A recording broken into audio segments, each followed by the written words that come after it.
countries have been affected. In fact, last year, we had a very serious problem in Malawi. We had a very serious problem in Mozambique. And I think this is a wake-up call that Africa needs to take matters of climate change very seriously, because this flooding is one of the consequences of the effect of climate change. So Africa countries, Kenya included, needs to take the issue of climate change very seriously, issues of afforestation very seriously, and issues of human interference to critical water catchment areas very seriously.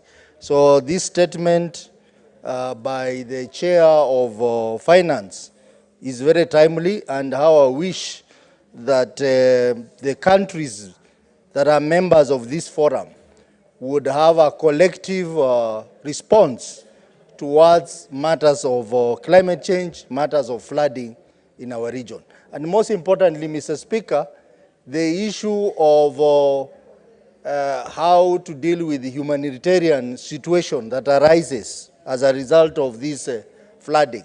I saw on TV that some countries which have been affected have been unable to deal with the humanitarian situation that has arisen out of this crisis. So how I expected that this, Mr. Speaker, Senator Edokech, members are consulting loudly. That no member shall be standing in the House unless they are speaking, and I'm seeing a lot of members in the other side standing and is making this place a market. It is interfering with my friend Senator Ososi, Mr. Speaker. Can you help protect him? Yes, Honorable Senators, if you look at the standing orders keenly, you will understand how you should conduct yourselves in the House, especially when a member is up and making his contribution. No other senator should be studying at that particular time. And also conversing on the areas. You shouldn't sit down and discuss with your colleague. So thank you, Senator Andy, for bringing these members to order. Senator Soos, proceed and conclude. Mr. Speaker, you know, members are excited because Senator Keroche is putting on ODM colors. So, and you know, Azimio and ODM colors. So I think they're excited about that. Welcome home, Senator Keroche. So, Mr. Speaker, allow me to wind up my contribution on this to say that humanitarian situation in some countries is wanting, and how this forum should seek for support from the global community on addressing the humanitarian situation arising from flooding and related risks. So, Mr. Speaker, this statement is timely, and I want to support the statement by my friend Robert, who has been very, very, very vocal on matters of division of revenue to support against the proposal of 1 man, 1 shilling. But Mr. Speaker, we'll have an opportunity to talk about this because the other regions will also have a say. It is not a matter of Mount Kenya and Northern Kenya alone. Other regions will also have a say on how we want our revenue to be shared. So, Mr. Speaker, I support. Senator Onyonka Richard.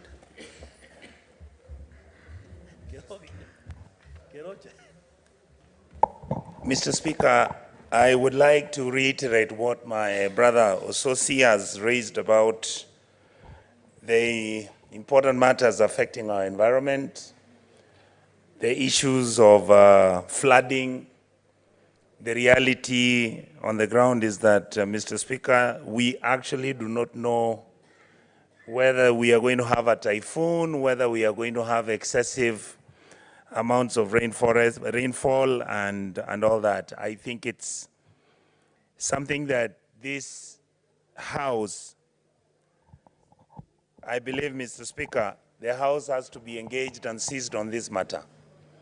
And I would like to say, Mr. Speaker, that even when my colleagues have discussed issues about what is supposed to be done in relation to global warming and the challenges coming out of it, Mr. Speaker, I feel that our country is not prepared for eventualities like this.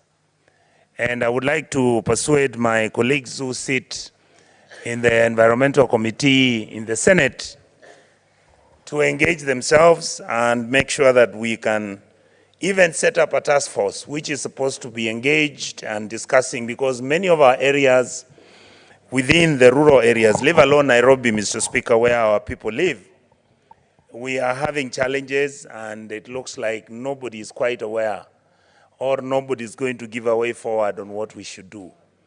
Mr. Speaker, if you discuss issues pertaining to emergency funding, whether the county government should engage, what are the percentages, emergency funding from the national government, we don't have clarity on those matters. So I would wish and hope that this House can engage itself proactively and set up a committee which, Mr. Speaker, I would recommend that it stays in office the whole final year, whether it means we draft a legislation on that.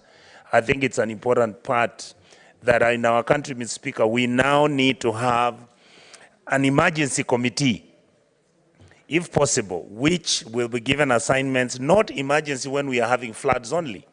Chairman, you notice we have people who die because of these emergencies, whether it's a building collapsing, whether it is vehicles, for example, when the vehicles are running and ramming into each other, Mr. Speaker. So these are things that I think we need to proactively engage ourselves.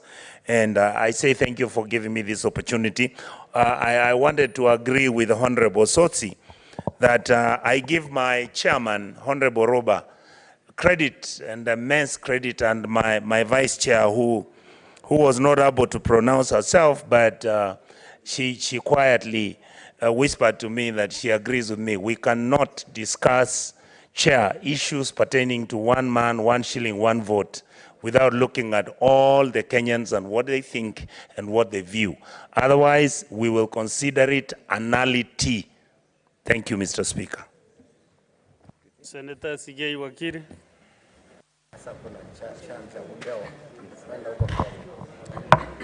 Thank you, Mr. Speaker. And I would like to also applaud the Honorable Chairperson of the Finance Committee for such a timely statement, because the situation of not only the places that have been affected by the heavy rains is bad, but it has affected entirely the whole country.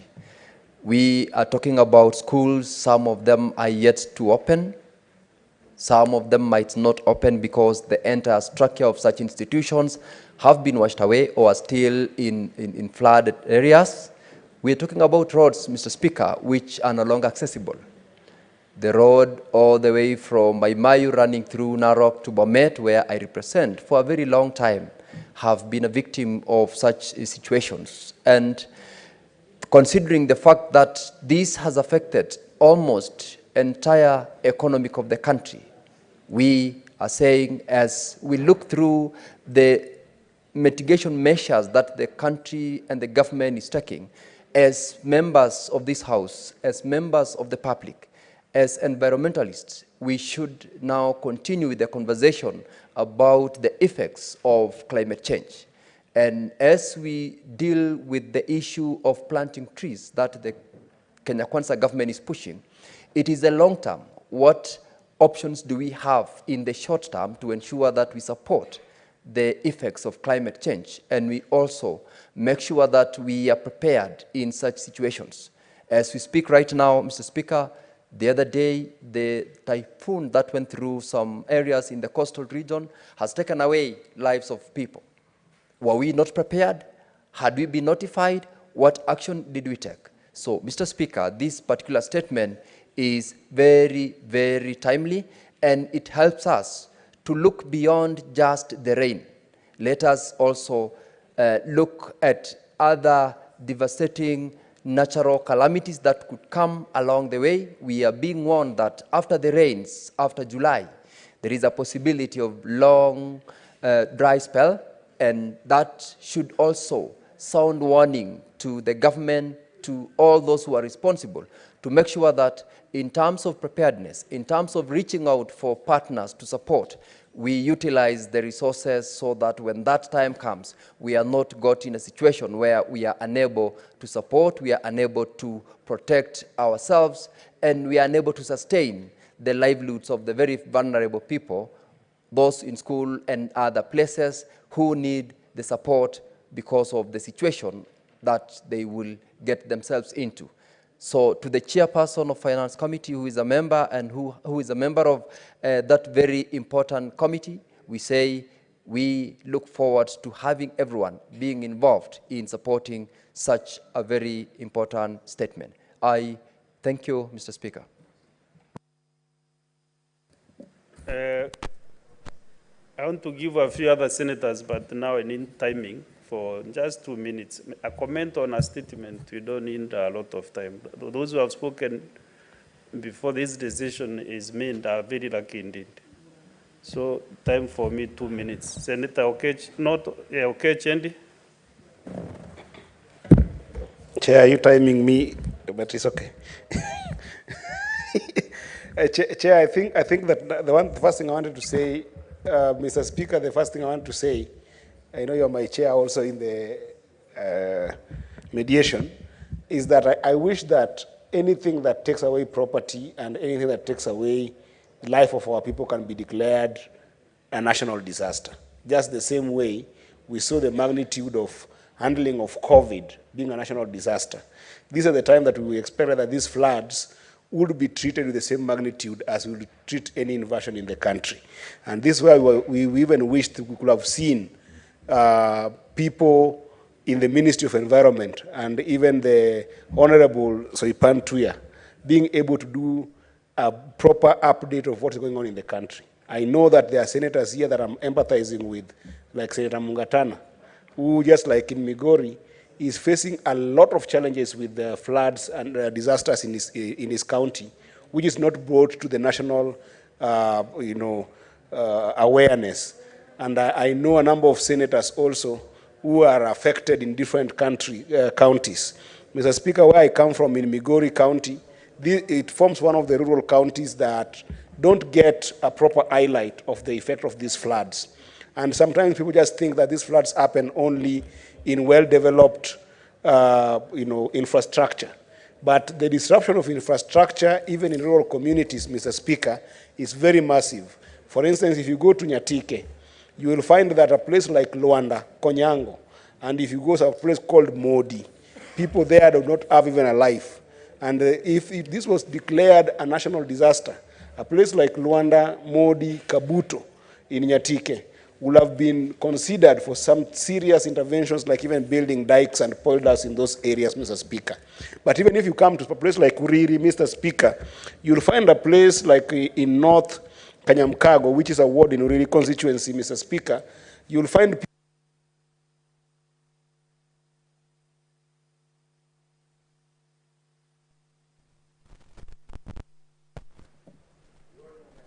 Okay, let me give you 30 seconds, but make sure whoever gets the chance to time the 2 minutes, kindly.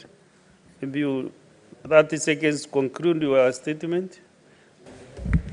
Yeah, Mr. Speaker, those areas, I think that what I wanted to encourage senators to look at for those interventions is that there are monies that are stuck like FLOCA, because I'm in finance and budget, Mr. Speaker. FLOCA, Migori County has gotten about 83 million. But there are counties that I know in this house that have not gone and gotten their money for FLOCA. Kiambu, where my friend Senator Tangwa comes from, their money is LDA of 103 million that could be able to help people intervene in different areas. And lastly, Mr. Speaker, the issue of emergency funds must be run properly, because there are some emergency funds that are holding a lot of cash. Senator of Nyeri, your county, has got 20 million in emergency fund that is not utilized because there is no proper legal framework to utilize that money. Let us look at emergency fund, and even in Machakos, there's a lot of money that is lying that needs to be looked at and can be able to help in terms of accessing FLOCA. And notoriously, Nairobi hasn't received money for FLOCA. And this is where most people are suffering, yet people's houses are being destroyed. But the county government of Nairobi hasn't organized itself, Governor Sakaja, to organize his people to come and take that money and intervene for our people who are in Mathare, for our people who are in Mukuru Kwenjenga, for our people who are in Embakasi East and in Embakasi South. So these are things that senators, we should be able to push our governors to start supporting them to get that cash. I thank you, Mr. Speaker. Senator Wakoli Wafula. Asante Mheshimiwa Spika kwa nafasi hii. Ningependa tu kuendelea na mchakato wa majadiliano kuhusiana na fedha za dharura ama changamoto za dharura ambazo zinakumba nchi hii. Mheshimiwa Spika, ni jambo la muhimu jumba kama hili la Senate, kando na kuzungumza kila uchao kuhusiana na utepetevu wa serikali za kaunti kupambana na majanga haya, lazima tumulike matumizi ya fedha hizi ambazo zimewekwa katika bajeti za kaunti tunazotoka. Mheshimiwa Spika, unaweza kujionea kwamba maeneo mbalimbali hupata majanga ya moto. Kufumba na kufumbua kabla ya wawekezaji kuzima moto huu, moto huwa umechoma kila kitu na unapata magari ya uzima moto yanakuja baadaye masaa 12 baada ya majanga kuharibu mali ya umma. Na ukifuata vitabu vya hesabu Mheshimiwa Spika, unapata kuna fedha zimekuwa zikitumika kudhibiti ama kwa madai kwamba wamekuwa na dhibiti hali hizi. Mimi naomba Senate, Mheshimiwa Spika, naomba waamrishe viongozi wenzangu wawe na nidhamu katika jumba. Yule anayeomba Mheshimiwa Spika ni kiongozi wa Lalahoi. Mheshimiwa Spika, nashukuru kwa nafasi hii na ninaomba tu kwamba katika msimu huu wa mvua nyingi kutoka kwa Senator wa Mombasa. Sihitaji mwelekeo wake Mheshimiwa Spika. Hoja yako ni gani ya nidhamu? Senator Bifoli Wakoli.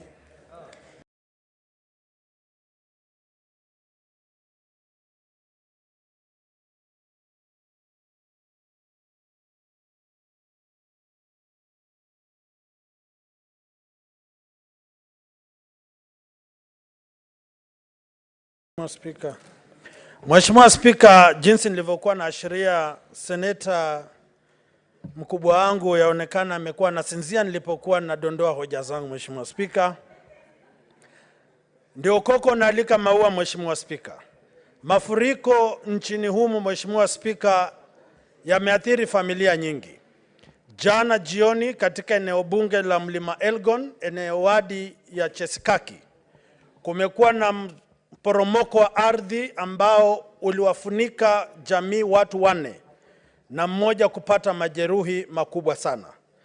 Sasa mambo ya mafuriko tunaelewa na ni lazima serikali za kaunti ziweze kuwajibika kwa fedha ambazo tunapeleka mashinani na ziweze kuonekana zinafanya kazi. Isiwe kwamba ni fedha ambazo zinajukumika kuwafurahisha na kuwafanya viongozi kuishi maisha ya starehe. Sasa mimi naomba jumba la Senate kutoka sasa tuweze. Senator Wambua.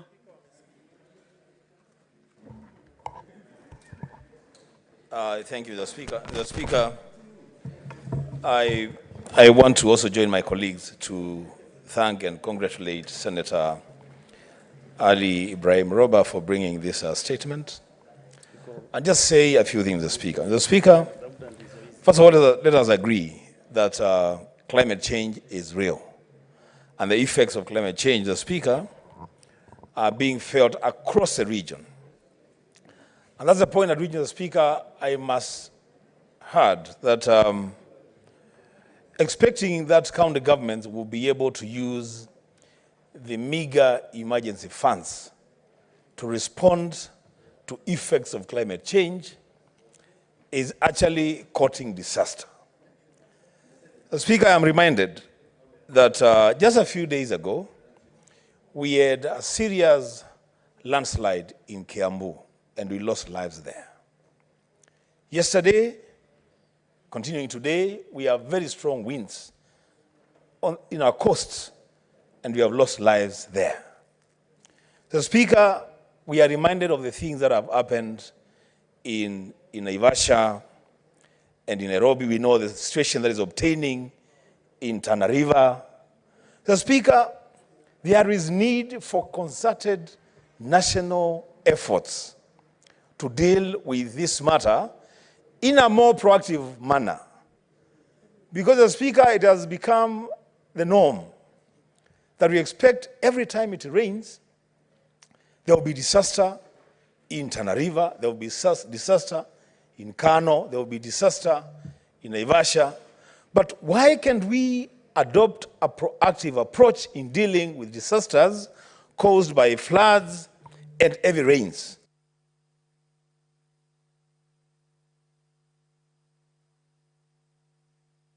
No, I think the timing is, you time after 1 minute, you put land. Just 30 seconds, conclude. Let me, Mr. Speaker, let me conclude by saying that, Mr. Speaker, we have a climate caucus in this Senate led by Senator Moses Kajwang.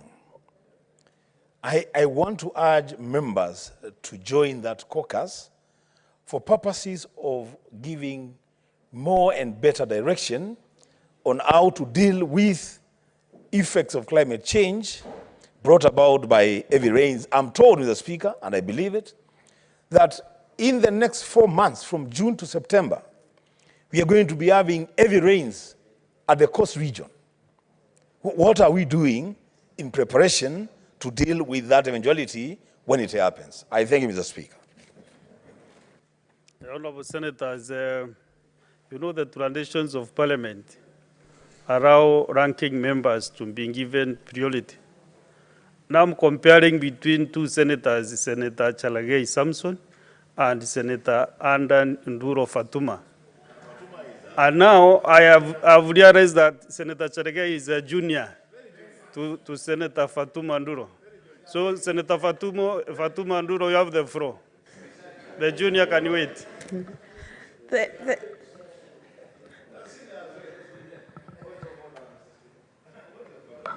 What is out of order? Thank you, Mr. Speaker. I'm really happy about this decision, and I hope it will continue in future. Mr. Speaker, let me thank Senator Roba for this statement. I am really disappointed with the government in these particular issues of climate change. Mr. Speaker, it has become a song, year in, year out, as far as the floods are concerned, as far as droughts are concerned. It's a song every day we sing. Mr. Speaker, I must thank the government on whatever intervention they are doing. But that is nothing compared to the challenges Kenyans are going through, Mr. Speaker. Running around with 1 bag or 2 bags of maharagwe and mchele, I mean, it's not helping our people. We must have a proper strategy of ensuring, Mr. Speaker, that we have solved this problem once and for all. Kenyans are losing lives. Some of us in pastoral communities, we normally lose animals during drought. We lose animals during rainy season. I mean, we have a lot of challenges. Mr. Speaker, I think those who are actually closer to the power, this time round, Mr. Speaker, they should be able to advise the government of the day that we need a solution. We have children who have not gone to school. We have actually kids who have not paid school fees. And all those schools are left on their own.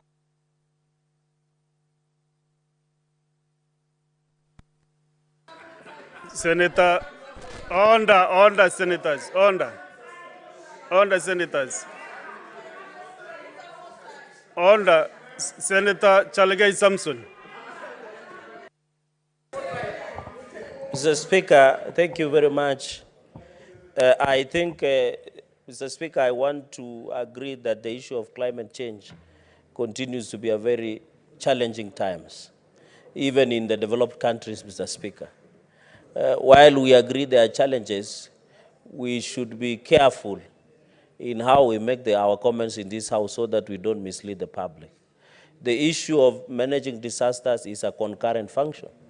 As a Senate, we should be telling the country what our counties are doing in terms of disaster. It's not an exclusive function of the national government. So let us not make comments for political expediency or social media attention, Mr. Speaker, but let us make comments that will assist our people. While we agree there are challenges in implementing, and the government has done largely, you are aware, Mr. Speaker, the PET project of His Excellency Dr. William Ruto, government and Kenya Kwanza government and His Excellency Deputy President Rigathi Gachagua and Kenya Kwanza government is on the issue of climate change, Mr. Speaker. And the counties must also take their rightful share. 2% of the financial budget to every county goes to disaster mitigation and management, Mr. Speaker. I expect Lands and Environment and Natural Committee and also Finance and Budget to present the reaction and action by county government in terms of mitigating disaster across the region. Mr. Speaker, while we empathize and sympathize with many Kenyans who have lost their loved ones and many we are seeing, we want also to ask Meteorological Department to be predictable because we are seeing winds in the coastal region, we are seeing unprecedented level of floods, Mr. Speaker, but I want to assure the nation that through the office of the Deputy President, which has been assigned the role of disaster mitigation and management, Mr. Speaker, senators in this House, you cannot have your cake and eat it, should go back to their counties, Mr. Speaker, in conclusion.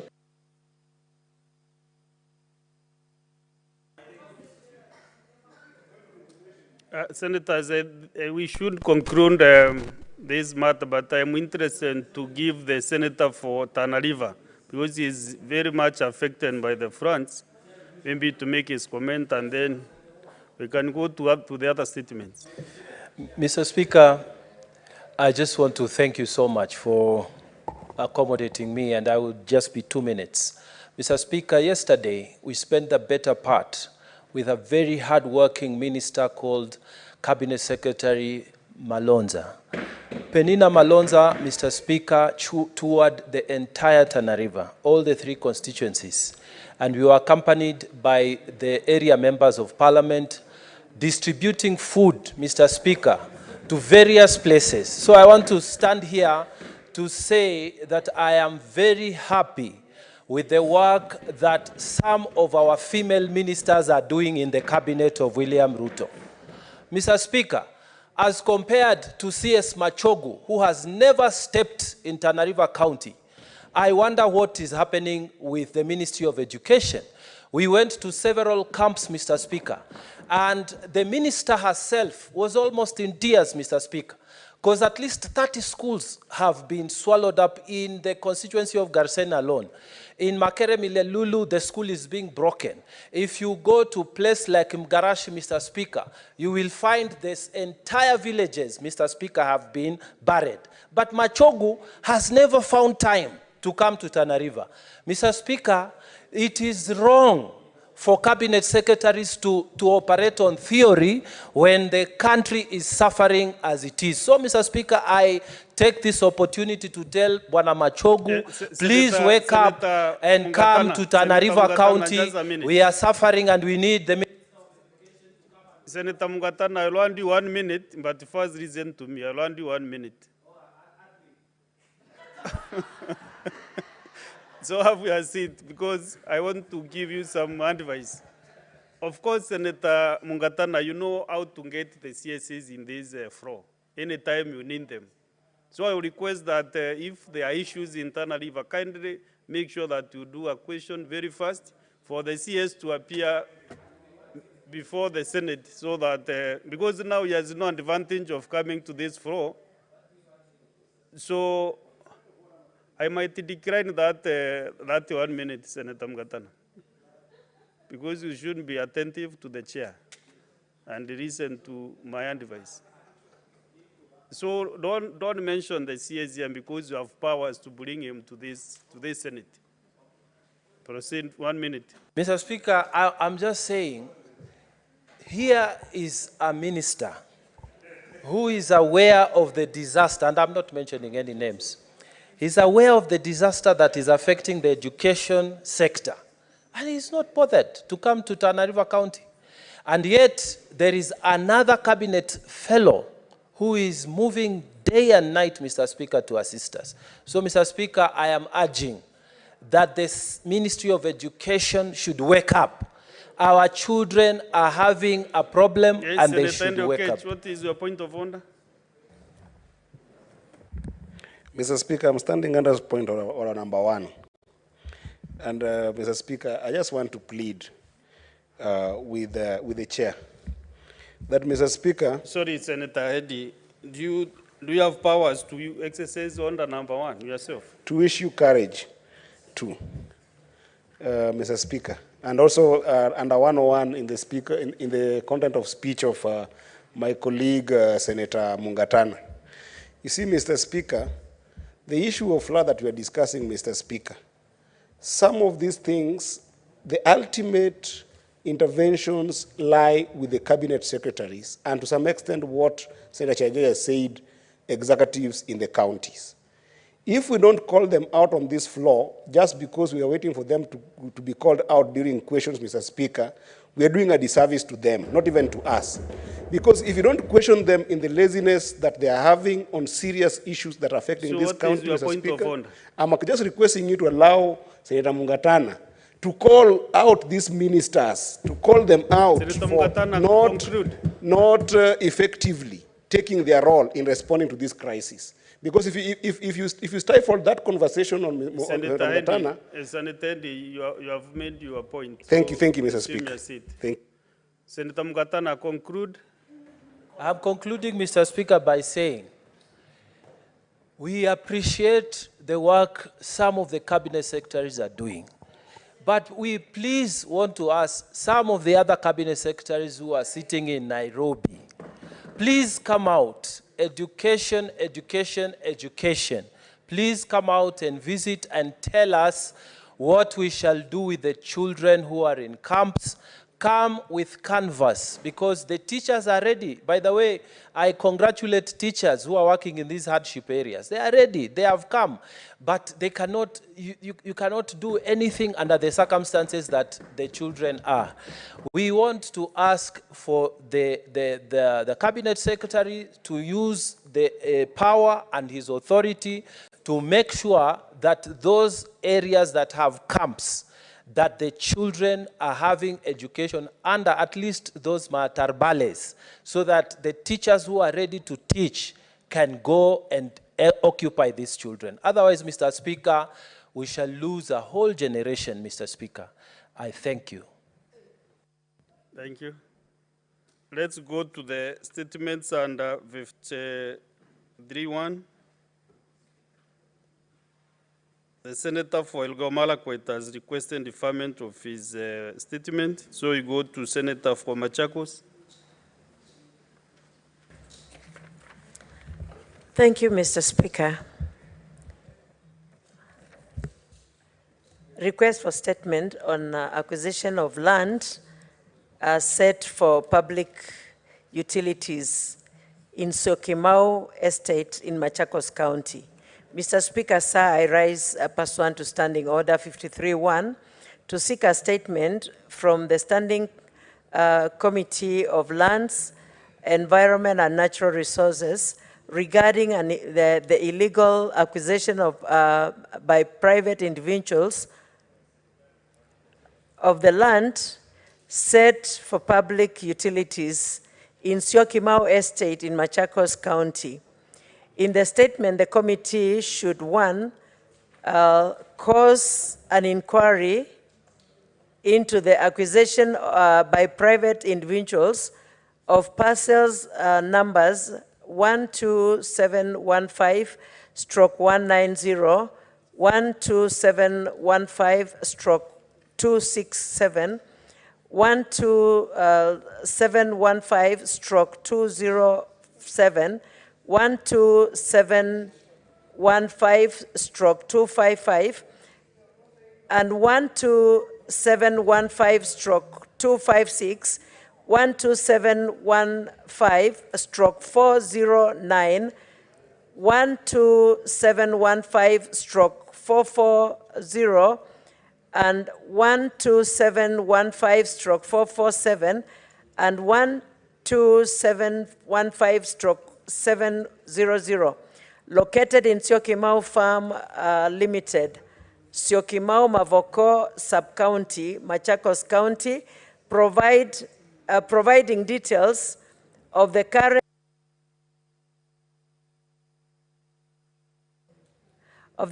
owners and indicate how they acquired the said parcels of land meant for public utilities. 2, state reasons of the delay by the National Land Commission to conclude investigation on the disputed parcels and provide timelines for these conclusions. And 3, spell out the plans, if any, by the government to construct public schools and other social amenities in the area. Senator Agnes Kavindu Mudhama, MP, Machakos County. Thank you. Senator Samson Chelagay. Thank you, Mr. Speaker. Request for statement on the status of the fight against alcohol and drug substance abuse in Kenya. So, Speaker, sir, I rise pursuant to Standing Order 53-1 to seek a statement from the Standing Committee on National Security, Defense and Foreign Relations on the fight against alcohol and drug substance abuse. In the statement, the committee should, 1, Mr. Speaker, detail the current state of fight against alcohol and drug abuse in the country, detailing the number of companies and alcoholic products that have been banned from the market. Number 2, Mr. Speaker, outline the measures the National Authority for Campaign Against Alcohol and Drug Abuse, NACADA, has put in place to curb substance abuse and avoid future recurrence of the vice. Number 3, state the number of perpetrators that have been apprehended and prosecuted, providing the number of court cases either completed or ongoing. Number 4, Mr. Speaker, shed light on the measures taken by the State Department for Internal Security and National Administration to support addicts through rehabilitation centers, indicating the number of addicts that have been assisted and those have been recovered from drug abuse since the beginning of the fight. So, Speaker, number 5, disclose which counties are most affected, explaining the roles played by the county governments in the fight against alcoholism and substance abuse. And finally, Mr. Speaker, state whether the ministry collaborated with relevant youth agencies to set youth programs and activities to engage them in positively eradicating drug abuse and alcohol among the young or the youths in this country. I thank you, Mr. Speaker. Next is Senator John Bugwa.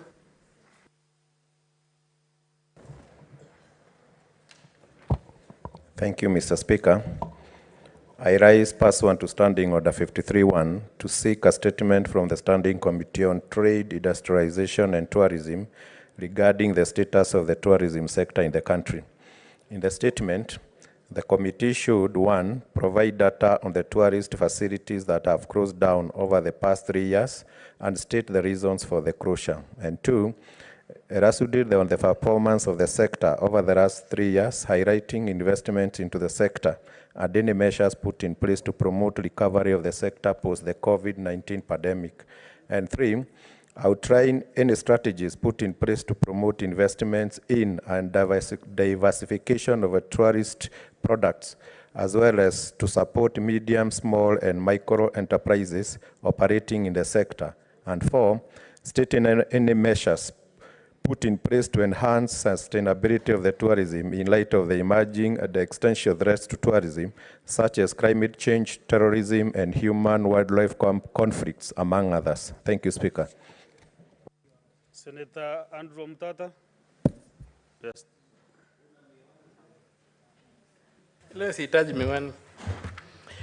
Honorable Speaker, thank you for the opportunity.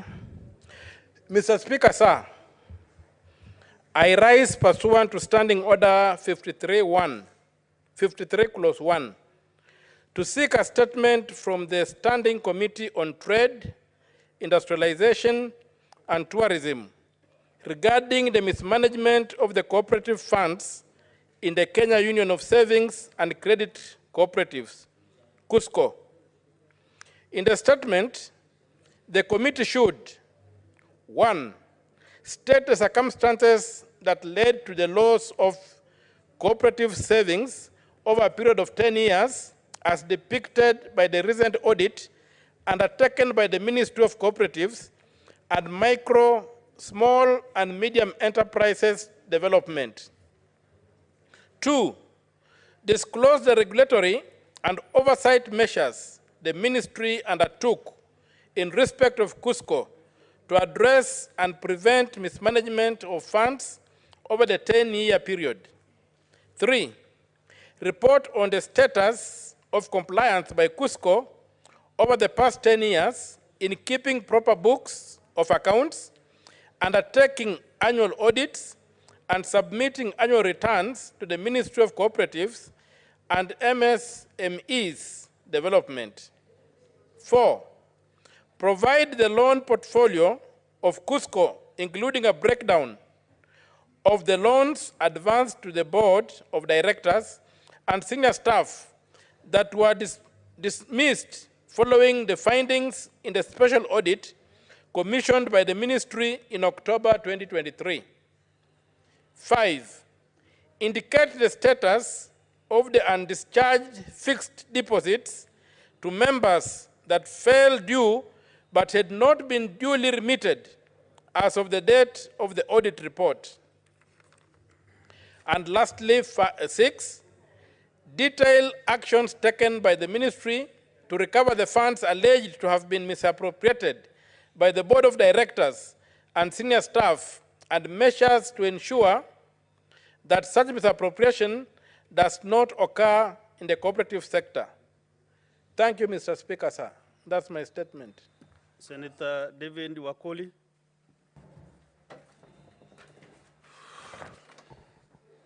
Thank you, Mr. Speaker, sir. Request for statement on the current status of staff at Kenya Seed Company headquarters. Mr. Speaker, sir, I rise pursuant to Standing Order 53-1 to seek a statement from the Standing Committee on Labor and Social Welfare regarding staff at the management level at Kenya Seed Company. In the statement, the committee should, 1, provide a detailed report of personnel at management level, including the current heads of departments at the Kenya Seed Company, their academic and professional qualifications, employment dates, the employment terms and disaggregated into contracts, permanent and pensionable, as well as casual staff, further highlighting the ethnic composition within each category. 2, state the criteria used for the recruitment and appointment of senior management staff at the company. And 3, present documented evidence regarding the extent to which the current workforce of Kenya Seed Company adheres to the legal requirements regarding regional and ethnic diversity. Thank you, Mr. Speaker, sir. Senator Wahome wa Matinga. Thank you very much, Mr. Speaker, for giving me this opportunity. Mr. Speaker, sir, I rise pursuant to Standing Order 53-1 to seek a statement from the Standing Committee on National Security, Defense and Foreign Relations regarding the waiver of visa requirements for persons traveling into Kenya visa-free policy. In the statement, the committee should, 1, outline the regulatory and oversight measures the State Department for Immigration and Citizen Service has put in place to ensure the visa-free policy is not abused and does not pose security risks to the country. 2, provide a statistical analysis detailing the impact of the policy has had on trade, industrialization, and tourism sectors in the country. 3, disclose the total revenue generated by the government since the commencement of the policy on 1st January 2024. 4, state measures put in place to ensure compliance by travelers with the requirements of entry into Kenya. And 5, explain the challenges in operationalizing the policy, such as reiterations from countries that previously enjoyed visa exemptions to enter Kenya and the measures in place to address such challenges. Thank you, Mr. Speaker. I want to give a few, 2 or 3 members to make a comment on these statements. I start with Senator Deputy Majority Rinda, Senator Keroche, Tabitha. Yes, Senator Chelge. Mr. Speaker, just an issue of national importance. I wanted to raise under standing order number 1, and I beg your indulgence, and Article 41 on labor rights. Mr. Speaker, you remember yesterday, out of your indulgence, I read a statement on junior secondary schools in Tans, where they are currently on industrial action, wanting to be transited from internship to permanent and pensionable. Reading section, is it 35 of Public Service Act, Mr. Speaker, provides that no one should act beyond 6 months. That is the law, and you remember most of interns have acted more than that time. Mr. Speaker, yesterday I received information, and I wanted your indulgence, since the Chair of Education, Senator Joe Newt, is here, and I wish he would be listening, that you direct, Mr. Speaker, that maybe next week, between Tuesday and Thursday, the Teacher Service Commission and the Cabinet Secretary of Education to appear, because, Mr. Speaker, I'm receiving information that Teacher Service Commission has issued letters, disciplinary letters, to show cause to JSS interns who are rightfully undertaking their industrial action as per Article 41 on the labor practices, Mr. Speaker. Yet TSC has gone ahead and issued letters to show cause why. So, Mr. Speaker, I was requesting, because I had read my statement yesterday, your indulgence, that you direct at least the Education Committee should invite the TSC earliest opportunity, even by Tuesday, Mr. Speaker. You have the power.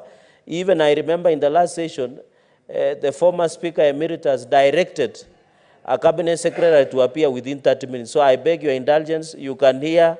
They are, I suspect they have come to present their memorandum at the gate of the Senate, Mr. Speaker.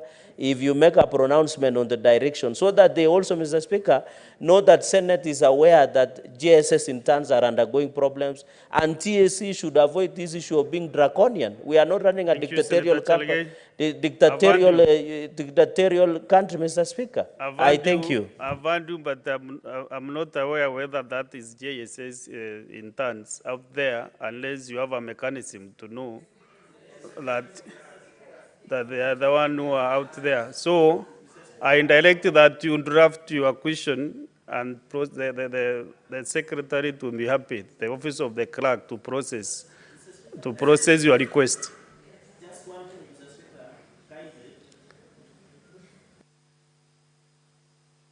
But you are.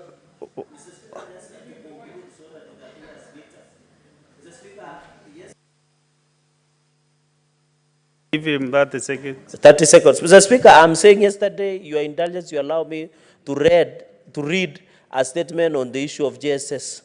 Now, as we were reading that statement, TSC has issued show cause letters to all the GSS interns across the country.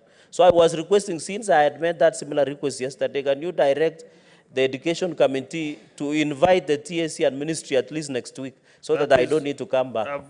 I've directed you to do your question, and then the office of the clerk will be very happy indeed to process it with the urgency that it deserves.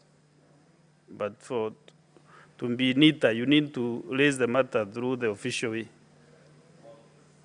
Otherwise, even the chair in education was not interested to know what you are talking about.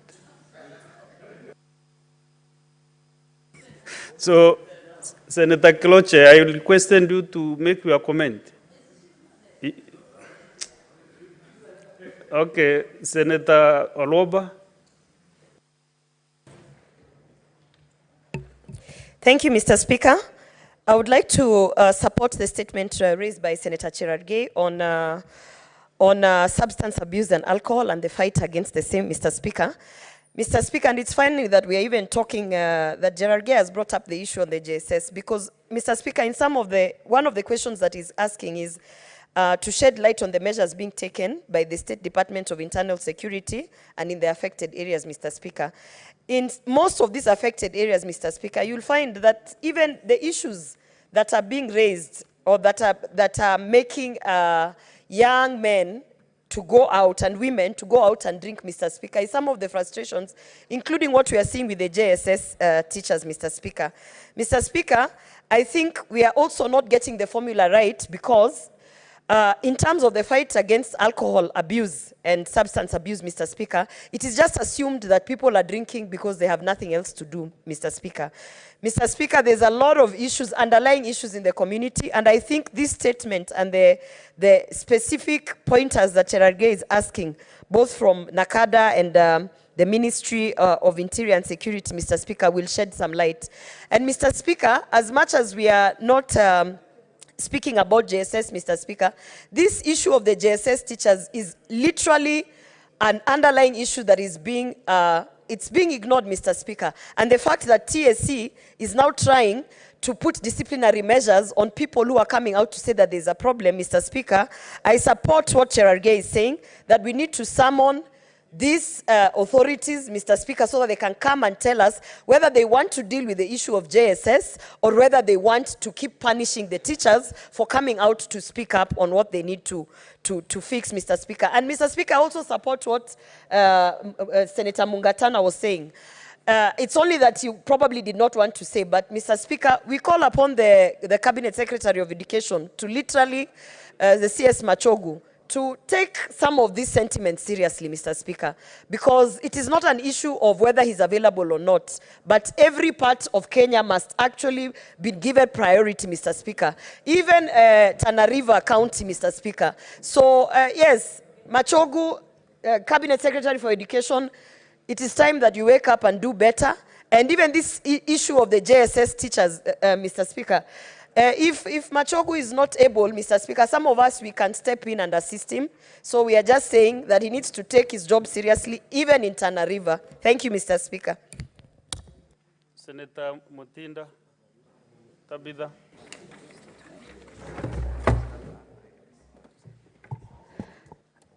Thank you, Speaker. I want to comment on the statement by Senator George Mbugua on the status of the tourism sector, Mr. Speaker.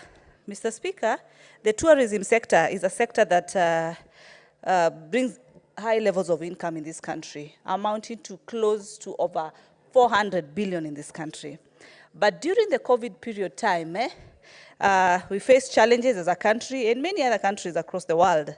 But now, where we are, and narrowing back to our country as Kenya, you realize we have hotels. Case example, Hilton Hotel, Intercontinental Hotel, the KICC building. We have also Mombasa Beach Hotel that have closed down, leading to unemployment and many other challenges that come with the same, Mr. Speaker. At the same time, issues of lost investments in these particular hotels, because as we speak today, I don't know what is happening with the Intercontinental Hotel. It was closed down. We would want to know, yes, who's the current owner, the way forward, because these are great investments in our country that have high incomes, Mr. Speaker.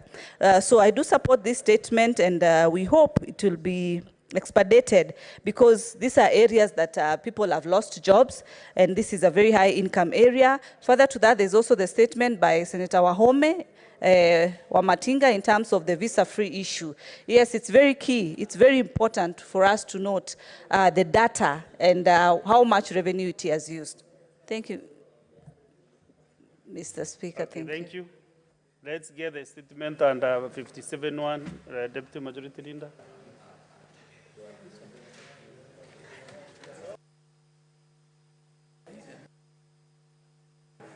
I am the leader. Listen to the leader.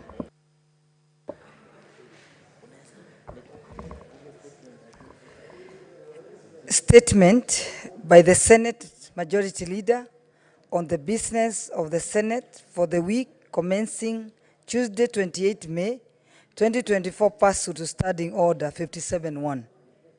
Mr. Speaker, sir, pursuant to Standing Order 57-1, I hereby present the business of the Senate for the week commencing Tuesday, 28 May, 2024. Mr. Speaker, sir, the status of legislative business before the Senate is as follows.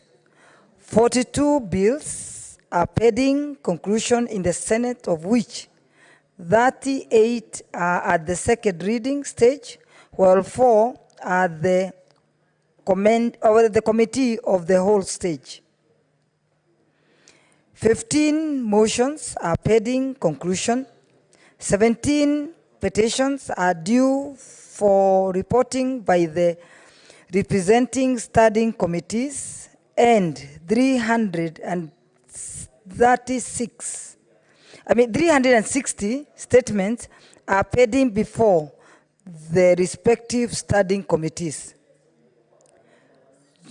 During the afternoon sitting of the Senate held on Wednesday, 15th May 2024, the chairperson of the Standing Committee on National Security, Defense and Foreign Relations tabled 3 reports on petitions. I take this opportunity to laud the committee for the progress made in considering petitions referred to it and reporting thereon. I urge other standing committees to follow suit and expedite considerations of the petitions before them and table reports accordingly.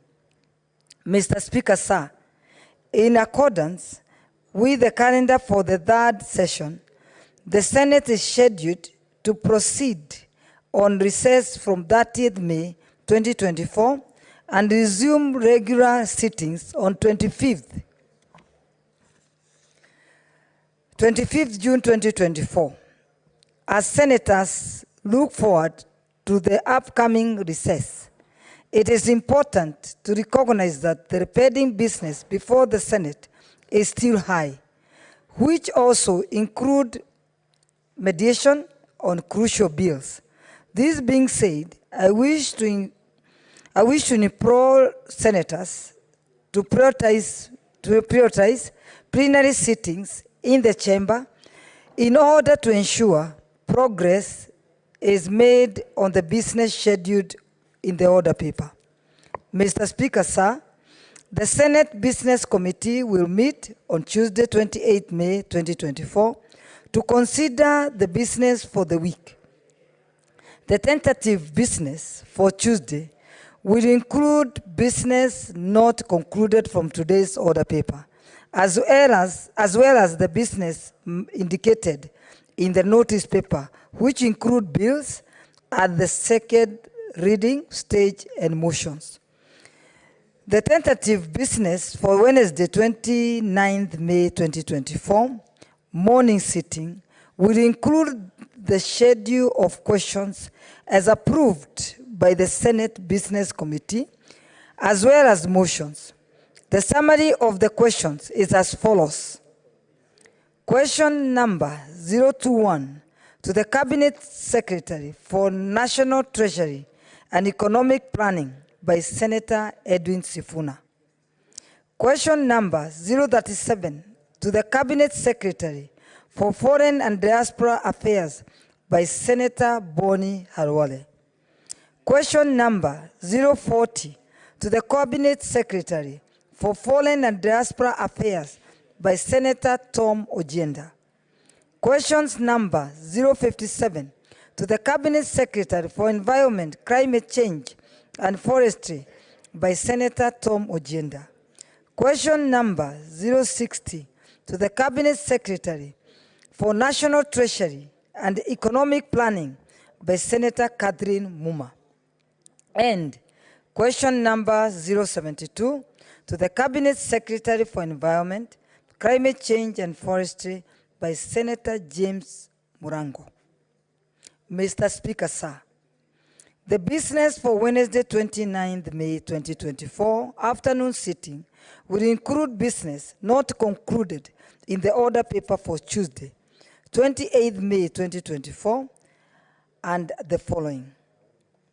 Bills at the second reading stage. The Public Finance Management Amendment Bill, Senator Bills number 40 of 2023. The Wildlife Conservation and Management Amendment Bill, Senate Bills number 46 of 2023.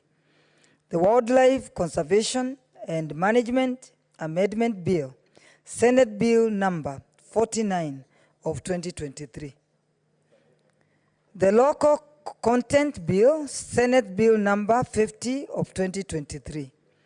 The Cooperative Societies Amendment Bill, Senate Bills number 53 of 2023. And the Early Childhood Education Amendment Bill, Senate Bills number 54 of 2023. The projected business for Tuesday, 30th May 2024 will be business not concluded in the order paper for Tuesday, 28th May, Wednesday, 29th May, and any other business scheduled by the Senate Business Committee. I thank you and hereby lay the statement on the table of the Senate. Thank you, Mr. Speaker, sir. Thank you, Deputy Majority Leader. Let's go to the next order. Order number 8, the Law of Succession Amendment Bill, Senate Bills number 20 of 2023, first reading.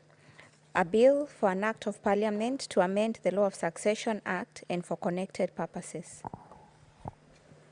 So, Honorable Senators, I want to reorganize the order paper. These orders appearing as number 9 to 17 are defined. We go to order number 18. Order number 18, the Cancer Prevention and Control Amendment number 2 Bill, National Assembly Bills number 45 of 2022, second reading. Senator Samson Chelagay.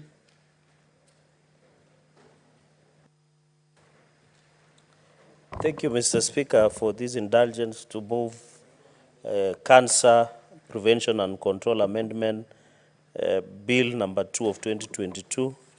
So, Speaker, all of us are aware that the biggest challenge in this country, Mr. Speaker, is the issue of cancer.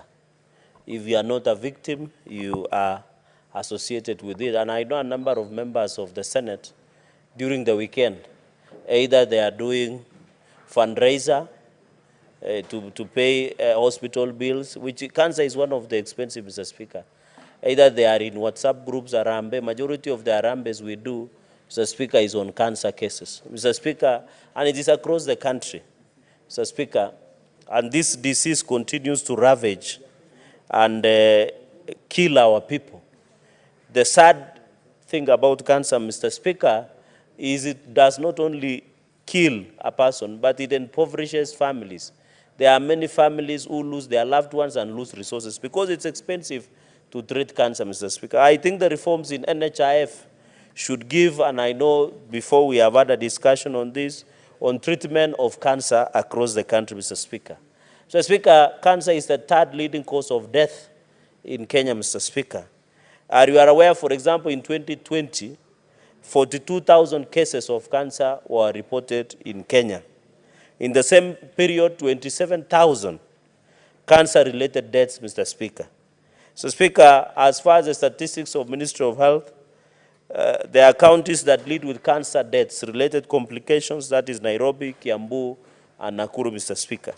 So, Speaker, the challenges in cancer continues to bedevil us in one way or another. Apart from financial distress to the families, Mr. Speaker, it continues to affect us.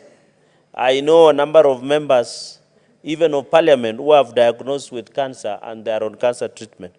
So, Speaker, cancer eats the body and its resources of a family. Most people travel to India or other developed countries for cancer treatment, and it is millions and millions of shillings, Mr. Speaker. Mr. Speaker, with the modern era of technology, I'm aware Jaramogi Oginga Odinga, Mr. Speaker, in 2023, I have a pilot project of artificial intelligence that is trying to treat cancer, Mr. Speaker. The essence of this amendment in Section 2, Mr. Speaker, is the import of e-medicine and telemedicine in terms of diagnosis, treatment, and possible prevention of cancer in the country. Telemedicine, Mr. Speaker, means introduction of electronic way of engagement, Mr. Speaker. For example, in my teaching and referral hospital, for example, you go there and you do teleconference through e-medicine and telemedicine, Mr. Speaker, with your consultant maybe in India. And in fact, they can guide the doctors in Moi Teaching and Referral Hospital and also Kenyatta National Hospital and all our facilities, be it Aga Khan, Nairobi Hospital, Mr. Speaker, and this has been done. What we are trying to do is to entrench in the law. We are trying to amend the Cancer Prevention Act, Mr. Speaker. That is the act that is number CAP 246B, as revised in 2012, Mr. Speaker. And therefore, the issue of telemedicine, we need to incorporate as a country so that you also prevent people traveling to India or any other parts of the world. And I know medical tourism has become one of the biggest revenue for the people of India among other nations, Mr. Speaker. For example, Eldoret is pride as becoming one of the cities, hospital cities, because you find a number of them. So, Speaker, I'm aware there is a new CEO by the name Dr. Kirwa at Moi Teaching and Referral Hospital, Mr. Speaker.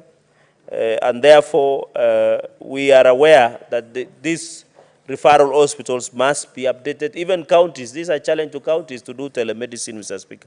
Even at KNH, I know there are crises at KNH, Mr. Speaker, because there are allegations that EACC investigating the CEO of KNH, but we want to challenge our referral facilities to borrow on telemedicine in terms of dealing with Mr. Speaker. And Mr. Speaker, the projection, Mr. Speaker, the cancer cases from 2012 to 2020 annually has increased from 37,000 to 47,887, Mr. Speaker. And this artificial intelligence will continue. Mr. Speaker, I will tell you, people when they're doing ACL or any other procedure, Mr. Speaker, they are using the current mode of engagement in terms of ensuring that you are able to see. Mr. Speaker, there are many prominent people that have died out of cancer, Mr. Speaker. And one of them I have mentioned before, and you know, and you know cancer does not select the family, does not select the age, it does not select who you are, it kills you. And you know, Mr. Speaker, the reggae icon, Bob Marley, died out of cancer at the age of 36. There are many people who have died, Mr. Speaker, because of cancer, Mr. Speaker. So this issue of e-health means the combined use of electronic communication and information technology in the health sector. Telemedicine, Mr. Speaker, means the provision of healthcare services and sharing of medical knowledge over distance using telecommunication and includes consultative, diagnostic, and treatment services. So what we are trying to do, Mr. Speaker, is just to amend Section 2 to ensure when you go, Mr. Speaker, before a doctor, your consultant, you can go when you are somewhere in Garissa, County Referral Hospital, and you can engage your doctor in KNH or MTRH, Mr. Speaker, or even outside the country. So, Speaker, promote the use of e-health and telemedicine for prevention and management of persons with cancer, and promote treatment of persons with cancer as component of primary health care. Mr. Speaker, on this, it's very simple. In my opening remarks, cancer continues to be the greatest third killer in the country. And therefore, we must, I'm not saying only cancer, we must put in place, Mr. Speaker, in place necessary mechanisms to put in place, Mr. Speaker. Mr. Speaker, the e-health strategy is anchored on the achievement of Vision 2030, whose overall goal is health to have an equitable and affordable healthcare of the highest achievable standards. Mr. Speaker, the reading of our Constitution, Mr. Speaker, is very clear on the access. And in fact, this should have started with my submission, Mr. Speaker. When you read, Mr. Speaker, on Article 43 on economic and social rights, 1A, it talks to the highest attainable standards of health, which includes the right to health care services, including reproductive health care, Mr. Speaker. So what we are saying is implementing the Article 43 on economic and social rights, access to attainable, highest, in fact the Constitution is very specific, highest attainable standards of health. So what we are just doing is to make sure the health care is accessible, it's practicable, Mr. Speaker. You don't need to buy a air ticket to fly to India or America or anywhere. You contact that hospital that you want to engage and your consultant here in Nairobi or even in Kapsabet or any other counties, Mr. Speaker. Mr. Speaker, I'm saying this with an emphasis that we have invested so much in ICT infrastructure. In the country, we are laying the cable across the country. Mr. Speaker, Kenya is one of the biggest access to internet, apart from South Africa in Africa, Mr. Speaker. Access to internet. And therefore, we must use internet. I know, Mr. Speaker, the President has been pushing for ICT apps in more than 290 constituencies, Mr. Speaker. Even a place called Taptengele in Tindred sub-county, where young people are going there in that tertiary college and work online, Mr. Speaker. If we can work online to earn money, Mr. Speaker, from Taptengele, in Kaiboi, across the nation, Mr. Speaker, it means there is a possibility of using telemedicine and e-health as part of the, Mr. Speaker. So if we have to attain, as per Article 43, 1A, the highest standard of health, Mr. Speaker, is known. And it comes at the backdrop. Mr. Speaker, the other day, and I want to thank, I wish Senator Boni Khalwale was here. I want to thank the head of public service, Felix Kosgei, Cabinet Minister, Mama Waziri, Susan Akumicha, Mr. Speaker, and a retinue of government officials, including the Cabinet Secretary in charge of Labor, Florence Bore, for ensuring that the issue of industrial action or the doctor strike was amicably resolved, Mr. Speaker. I am aware, and I want to challenge the same team for resolving that issue. I want to challenge the same team that now that, Mr. Speaker, the laboratory technicians are still on strike, Mr. Speaker, and clinical officers, I wish also those issues could be addressed, because at the end of the day, Mr. Speaker, we need human resource to run these hospitals. So the moment human resource within the health sector is in dire strains, Mr. Speaker, is very, and that is a clarion call to Council of Governors, that as they say, in the highest possible point, somewhere in Mount Everest, Mr. Speaker, and we send our condolences to a number of people who have lost their lives while trying to climb Mount Everest without supplemental oxygen, as they try and go to the highest point of Mount Everest and tell the country, you know, health is devolved, they should also walk the talk by ensuring, Mr. Speaker, they look at it, they also address human rights, human resource, and ensure our doctors, our clinicians, our laboratory technicians, our clinical officers are well remunerated in terms of access, Mr. Speaker. So the issue of ICT, Mr. Speaker, will create employment and ensure that there are factors in it, Mr. Speaker. I'll run through because in the interest of time and allow my colleagues to contribute. Mr. Speaker, with the national ICT policy and in-government and e-government strategy, we now have citizen services. E-citizen, Mr. Speaker, nowadays you must apply everything through e-citizen. Are we like the ICT policy, Mr. Speaker? We must use now and ensure that we push in place, because the President is very keen with the ICT labs. Let us use, Mr. Speaker, to also prevent cancer. Mr. Speaker, through e-health, the health sector in Kenya envisions efficient, accessible, equitable, secure, and consumer-friendly healthcare services enabled by ICT. Mr. Speaker, can you imagine if you have your doctor in India, but you are being told, go to Kenyatta National Hospital or MTRH or Garissa or a Coast. Just go to Garissa County Referral Hospital, sit with your doctor, and they bring huge screens. And then your doctor is in India. One, you have saved the cost for that patient, of flight tickets, air flight tickets, the accommodation they would have undertaken, the fatigue, because he's somebody who is sick, Mr. Speaker. So this one is very important, and I want to ask my colleagues to rally around it so that we also fight cancer. Mr. Speaker, the biggest challenge with the fight against cancer is late diagnosis. Late diagnosis. You have had a case. I had a friend the other day was telling me they realized cancer is at stage 4, and there is little that you can do. The patient undergoes the pain, the resources that belong to the family is few, Mr. Speaker. So at the end of the day, this e-medicine and telemedicine will assist in cutting cost of healthcare services in this country. And I hope counties will borrow. After we amend the Cancer Prevention Act, counties must put e-health and telemedicine within the infrastructure so that somebody in Abaswen can go somewhere and go to that dispensary, Mr. Speaker, and look at it. Somebody in Kapkangani, Mr. Speaker, somewhere in Mgwen, somebody maybe in Kaptumo, sub-county hospital can go there, or Kapsabet, or even MTRH, or somewhere across the country, even in Kilome, Mr. Speaker, can be able to access. Mr. Speaker, the global trends, and I have told you, even the World Health Organization has defined the issue of World Health has defined the combined use of electronic communication and information technology in the health sector. So it borrows from just e-health. So, Mr. Speaker, I know members, just for benefit of members and the debate ahead, is that e-health has already been adopted by World Health Organization. Even in the fight against COVID, Mr. Speaker, e-health was being used on telemedicine because at that time there was totally lockdown. There was less movement. So we need now to amend the law to reflect, cited, Mr. Speaker, in future, if we encountered a challenge of like COVID, where there is lockdown, Mr. Speaker, patients will not die or suffer. And you remember, even at that point, there was no admissions in hospital. You are being told, take your patients home, Mr. Speaker.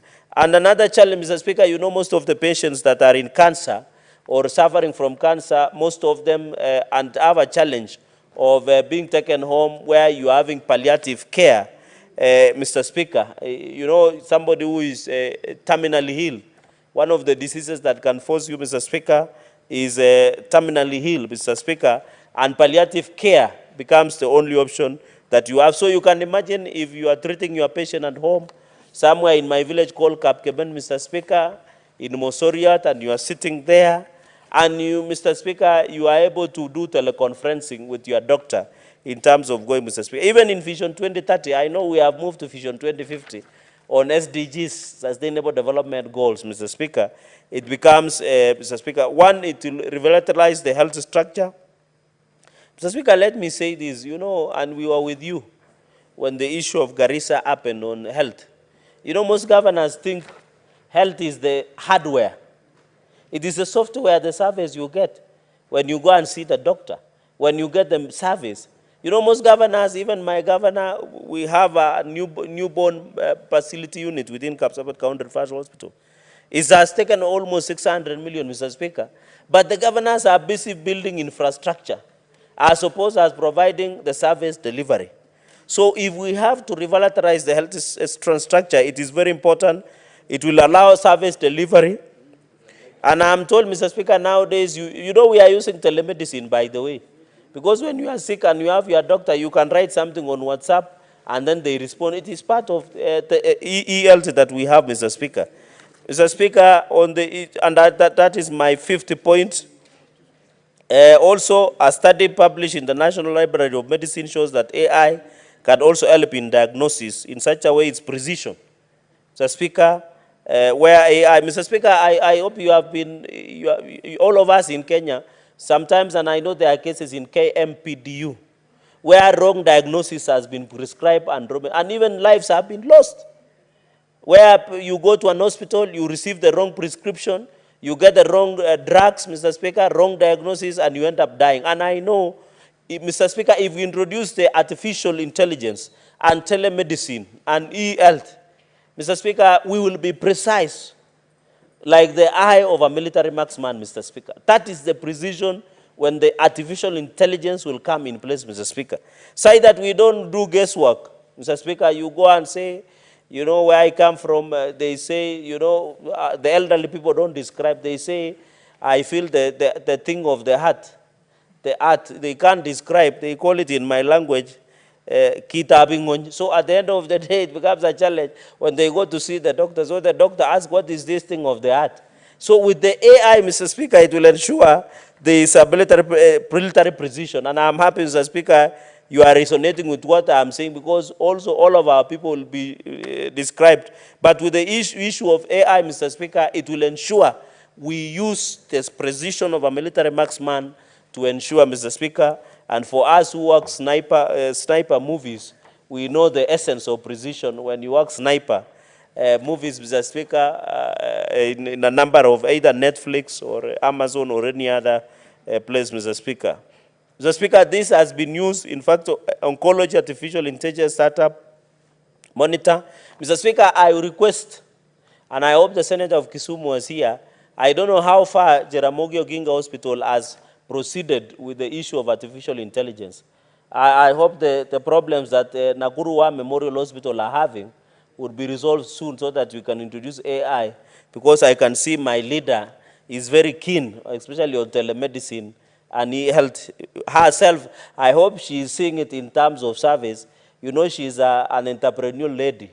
Maybe she's asking herself where the money can come from. But anyway, that's a story for another day, Mr. Speaker.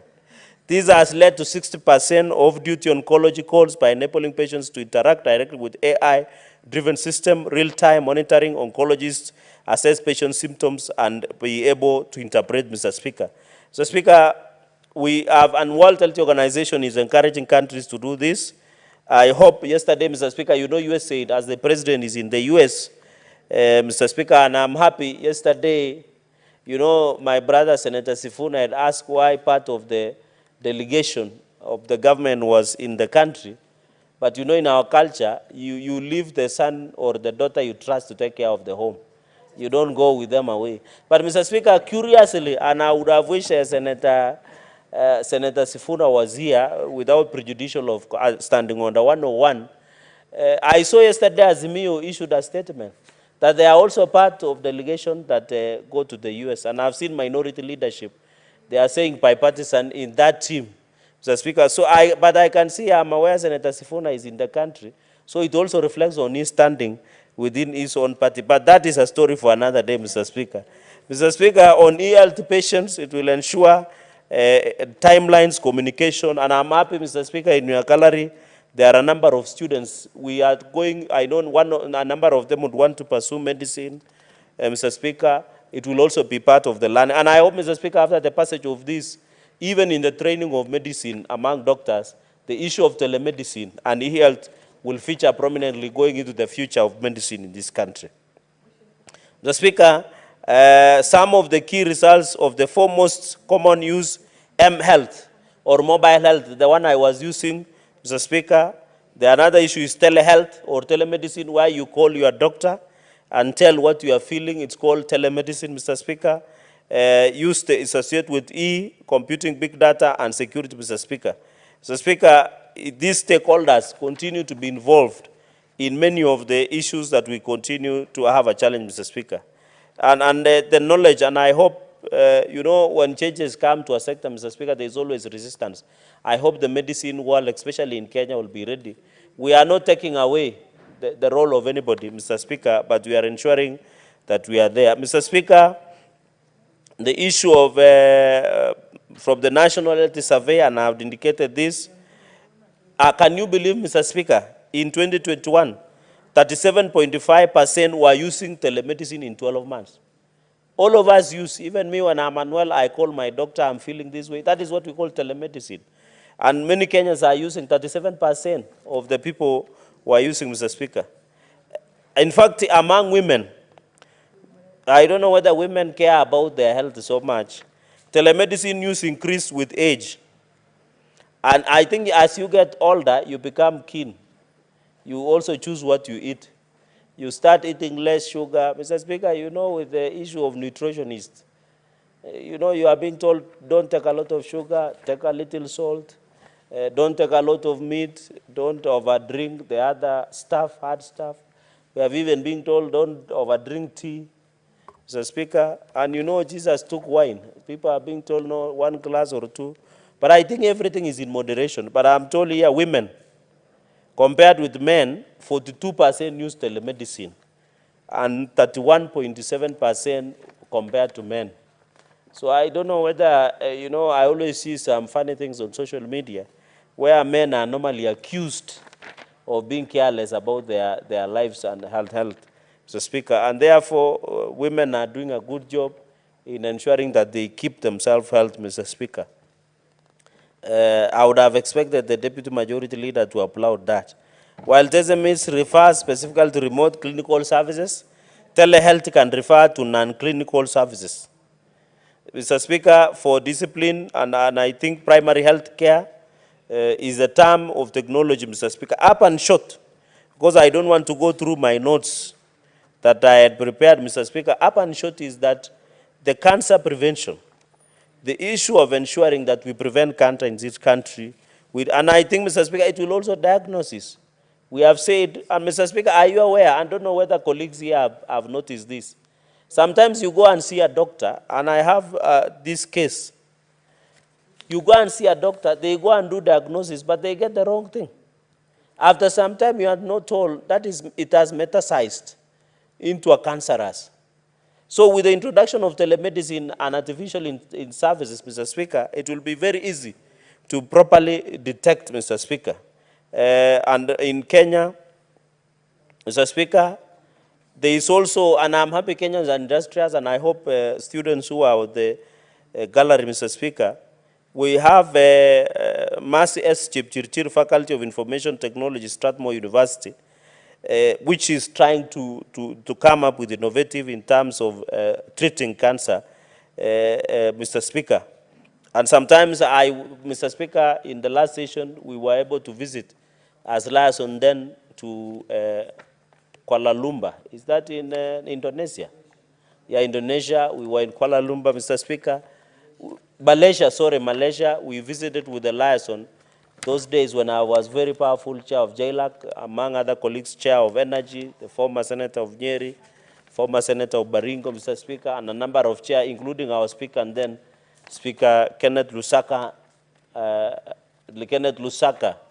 the famous is it called Kwafela? I'm forgetting the name that is nicknamed in the village. And we went there, Mr. Speaker, and after some time, we went and visited the doctor, and they told us, Mr. Speaker, if your family's DNA is predisposed to cancer, you should at least take regular checkups within a year. And we made the former DCI, the current ambassador there, I think the call of duty is coming to an end, Degwa Muoro. And he took us, and we were able to check, and they check as per the body, but they are using AI. In fact, when I did I almost say ultrasound. I think ultrasound is done for women who are pregnant. Or can it be done to men also? Then there is, I don't know, the one that they use, Mr. Speaker, to check your internal organs. And you are able to see.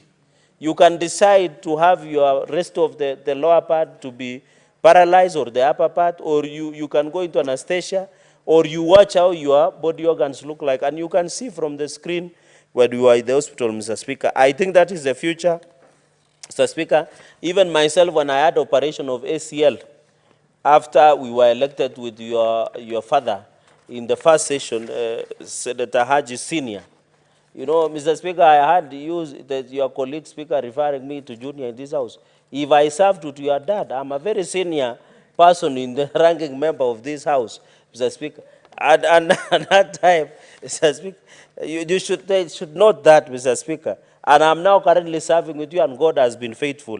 So, Mr. Speaker, looking at that aspect, we were able to discuss and be able, Mr. Speaker, health, Mr. Speaker, in all general, health continues to be the biggest spending to many families, Mr. Speaker. Health budget, apart from food, 60% of any household income in this country is spent on food. The next spending of our family is health, Mr. Speaker. We must do something at health. Even as the president is reforming the issue of NHIF, the counties must take the lead, Mr. Speaker. You saw my county, allegedly, instead of counties becoming a source of protection, Mr. Speaker, somebody was attempted rape within Kapsabet County Referral Hospital. Where will our women and girls run to? You also, allegations of sexual offenses in your hospital at Kapsabet, Karisa County Hospital, referral hospital, Mr. Speaker. And in fact, Mr. Speaker, we have been fair. We have amended Facilities Improvement Act to allow hospitals to spend at own source revenue there. So we expect a better health services at Mashinani, in Kobujoy, in Kapsengere, in Mosoriot, in Kabiyet, in Chepterwai, Mr. Speaker. We expect even in Marmanet, in Keringet, Mr. Speaker, in anywhere, even in Karisa, because now counties don't have a reason. We have given them to spend under Section 2122 of the Facilities Improvement Act that the President signed in 2023. So they will not say there is no fuel for ambulance. Because in Nandi, you have to pay 2,000 or 5,000 to get an ambulance to be taken to referral hospital. You go to the hospital, you have been told there is no medicine. But now we have given them to collect through cost sharing and spend at that point, Mr. Speaker. Mr. Speaker, finally on the amendment of the Institute, this cancer, the Institute shall collaborate with the National Government Department responsible for health to promote training of human resource for oncology services. Mr. Speaker, you have seen the challenge of IFIMIS. You now have had a privilege of sitting in public accounts for some time now. When IFIMIS and IPPD was introduced, most counties are grappling with it. And that is why Ministry of Treasury has been able to put in place necessary mechanisms for training and capacity, Mr. Speaker. So this one, in this institute, the reason we are amending Section 31, Mr. Speaker, is to create a bipartisan, Mr. Speaker. I agree that health is devolved, Mr. Speaker, but also we must ensure as we devolve health, Mr. Speaker, is we need collaboration, because in as much as national government, and you can see the fourth schedule, the work of the national government is standard policy and standards that is being passed. The soft part is for national government. But the real deal of implementing the issue of health services, Mr. Speaker, is on the aspect of national government. So, Mr. Speaker, I want to call my colleagues. No one is clawing back devolution, because I know people will be asking, why are you saying you collaborate with the national government? Because they have capacity. We have referral hospitals. They have money. They set standards, Mr. Speaker. Mr. Speaker. And therefore, Mr. Speaker, on this cancer prevention amendment, I just wanted to do a lot of, I know I'm not an expert in this field, but I felt that the issue of cancer prevention control should be an issue. Mr. Speaker, we want to ensure that as a country, we speak the language of the people who continue to suffer, violating Article 43 because of cancer. Cancer is a dangerous killer disease that we must put concerted efforts as a country and proper resource, human resource, infrastructure, Mr. Speaker, going to the future. I have told you one of the icons that I normally celebrate, Mr. Speaker. You can imagine at 36, Bob Marley died out of cancer. If today he was still alive, what would be say, apart from singing One Love, apart from singing so many? I think Peter Tosh, if I'm right, also died because of cancer-related complications, Mr. Speaker. So, Mr. Speaker, we must, as a country, ensure, I know our artist here, Senator Crystal, is excited that I know music. I know she might be one of the guru in music, and she wants, Mr. Speaker, Mr. Speaker, by the way, are you aware I attended her launch? Are you aware I attended her launch at Ngong Road when she was launching one of the best albums, Mr. Speaker? But I want to encourage her, since I'm a fan of reggae, he should start singing reggae so that some of us can listen to Rastafarianism. Okay, she can inform me. Do you want to be informed, Senator Cherargei? Yes. Yes, Senator Crystal Osigi. Thank you very much, Speaker, for this opportunity to inform Senator Cherargei of a fact that he may have not been aware of before this moment, which is, Chair, that yes, as an award-winning musician myself, I have many albums and many songs that I have composed and produced, and it will be of great enjoyment perhaps for the senator to know that one of my upcoming albums will be a reggae album. And I would hope that he would also attend that launch of that particular album. And I will be inviting any member of parliament who enjoys reggae music, because we cannot stop reggae music. I appreciate it. Mr. Speaker, that was useful information. Mr. Speaker, I hope I have attended. I'll also be able to attend, and I want to encourage colleagues. No one can stop reggae. I know people of BBI use that one, but but the BBI was stopped, but not reggae, Mr. Speaker. reggae is a way of life. The BBI was stopped, but reggae was not stopped, Mr. Speaker. So reggae will continue. I hope to listen to that album when you will be launching. And I hope Senator Mwenda Gataya, who is used to listening rumba and Kanda Bongo Man songs, can be able to attend, so that we can teach him the way of Rastafarianism, Mr. Speaker. And people who listen to Kapuka and many other songs. Mr. Speaker, yes, of course, we are aware it has not stopped, Mr. Speaker. You know, Senator Kataya Mwenda Mwofire listens only to Kanda Bongo Man and rumba songs, but we want to encourage him. You know, there are people who listen to Kapuka, there are others nowadays that they will listen to major songs. This major, there is a young man that normally sings, Mr. Speaker. I know Senator Crystal understands. And in fact, your visitors, Mr. Speaker, also in their generation have how they listen to their songs, Mr. Speaker. It becomes also, it behooves all of us, especially with the era of TikTok. And I hope, Senator Crystal, you will share your presentation on TikTok and social media so that we can listen. You know, this generation, Gen Z, only listen, who are seated up there, only listen through TikTok. Your Facebook, I'm being told it is over. Mr. Speaker, the aspect I'm trying to conclude in the issue of Cancer Institute is we must ensure we give necessary resources, Mr. Speaker, going into the future. We put resources through Cancer Institute, but I'm hesitant, Mr. Speaker. Do you know this issue of boards continues to be a problem, Mr. Speaker? Continues to be a problem in terms of boards. But my only concern, Mr. Speaker, let us ensure we put in place Cancer Institute, we give resources, Mr. Speaker, and ensure that in the partnership, and I know there is many funding, Mr. Speaker, in terms of partnership, Mr. Speaker, we ensure, Mr. Speaker, that we put enough resources as per aspiration of Section 31. Because when you read the reading of Section 31, Mr. Speaker, this Cancer Institute is very critical. Because we want to do research, Mr. Speaker. For example, in Bomet, or I don't know whether it was Bomet, people were alluding that some of us who drink mursik that is mixed with some, and I know Senator Ezena understands, that we drink, it is called mursik mala. They sometimes mix with a special tree, and people have been saying, you know, there was an argument, Mr. Speaker, saying areas where people drink tea. You know, the other day we were celebrating International Tea Drinkers. Not drinkers, International Tea Day. The temperature sometimes is too high, maybe it's causing throat cancer. So we need Cancer Institute to tell us why, for example, Kiambu, Nairobi, and Nakuru, where Senator Deputy Majority Leader comes from, is leading in cancer, so that we don't create wrong perception. Why is it? So the Cancer Institute must be given necessary resources to do the research, so that we understand why we are losing over 27,000 Kenyans every year through cancer. Mr. Speaker, why is it so? How do we ensure that we put place, Mr. Speaker? That is the Cancer Institute. When you look under Section 31, Mr. Speaker, you know, Mr. Speaker, this is one of the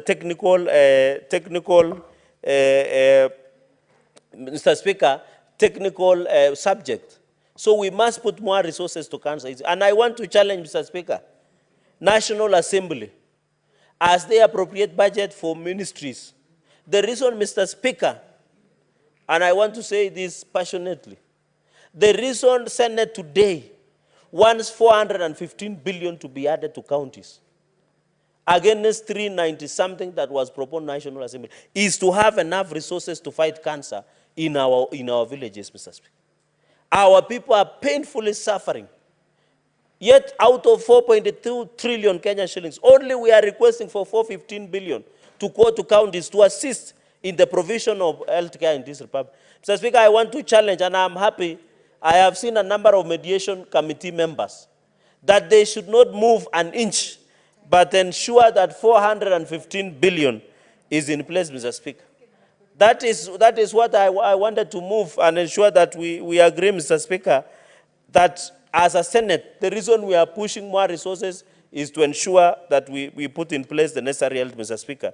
With very many remarks, and I want to say, I know I have 1 hour, I know I still have 30 minutes to go, but I want to end there and allow my colleagues, Mr. Speaker, to also be able to contribute.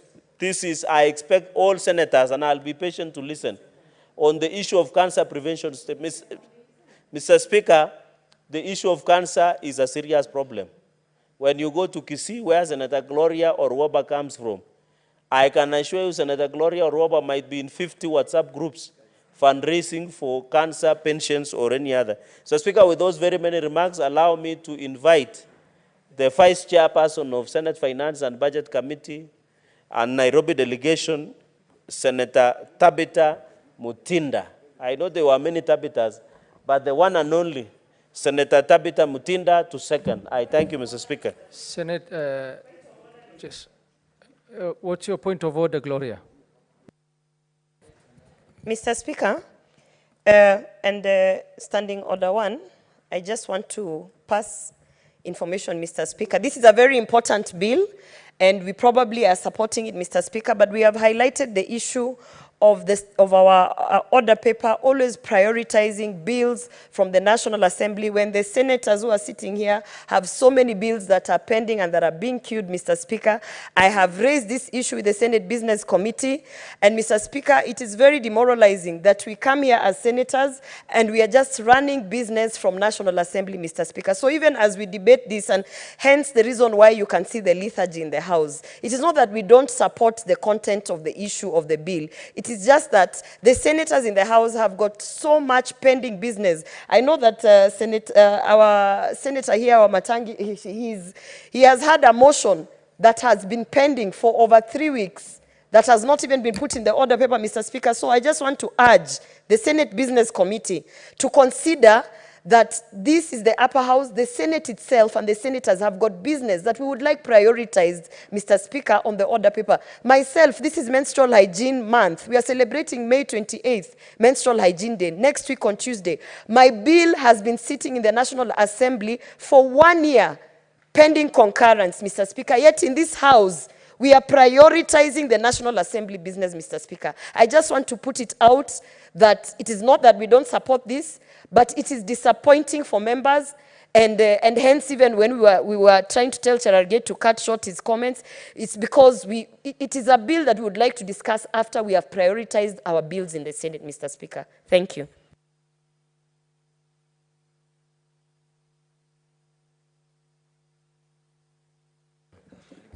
Thank you, Senator Gloria.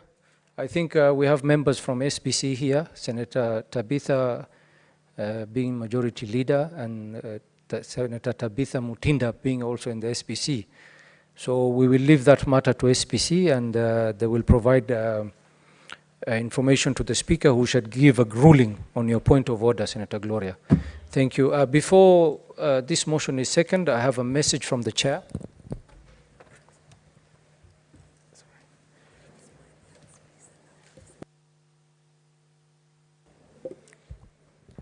Honorable Senators, in the public gallery, we have 156 students and 3 teachers from Moi High School, Eldoret in Uasin Gishu County, who are undertaking an education visit in the Senate. Honorable Senators, in our usual tradition of receiving and welcoming visitors to Parliament, I extend a warm welcome to them, and on behalf of the Senate and on my own behalf, wish them a fruitful visit. I thank you. Senators, I will give an opportunity to 2 senators to welcome the students. I will give Senator Crystal Asige to welcome the senators, because among the 156 students, there are several students who are people with disability, and I think our very own VIP should be the person to give them a word of welcome. And I will also allow Senator Professor Margaret Kamar to also say one or two things to welcome the students. Senator Crystal Asige. Thank you very much, Speaker, for the opportunity to welcome the delegation from Moi High School here this afternoon.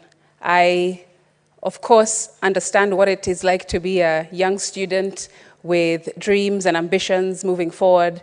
And of course, trips like these to Houses of Parliament, like here in Nairobi, are very important for you to be able to see a glimpse of what may be in your future if you decide to become a leader in this country and represent your counties and your country at large. I also want, Chair, to give a special thanks and a special welcome to the students with disabilities who decided to also join the delegation and be a part of this very important experience in the Senate. To them who are here, our learners with disabilities, I am the senator in the Senate that represents PWDs, women and youth, because I am all of those three things. I'm a PWD myself, visually impaired, I'm a woman, and I am a youth, just like some of you are.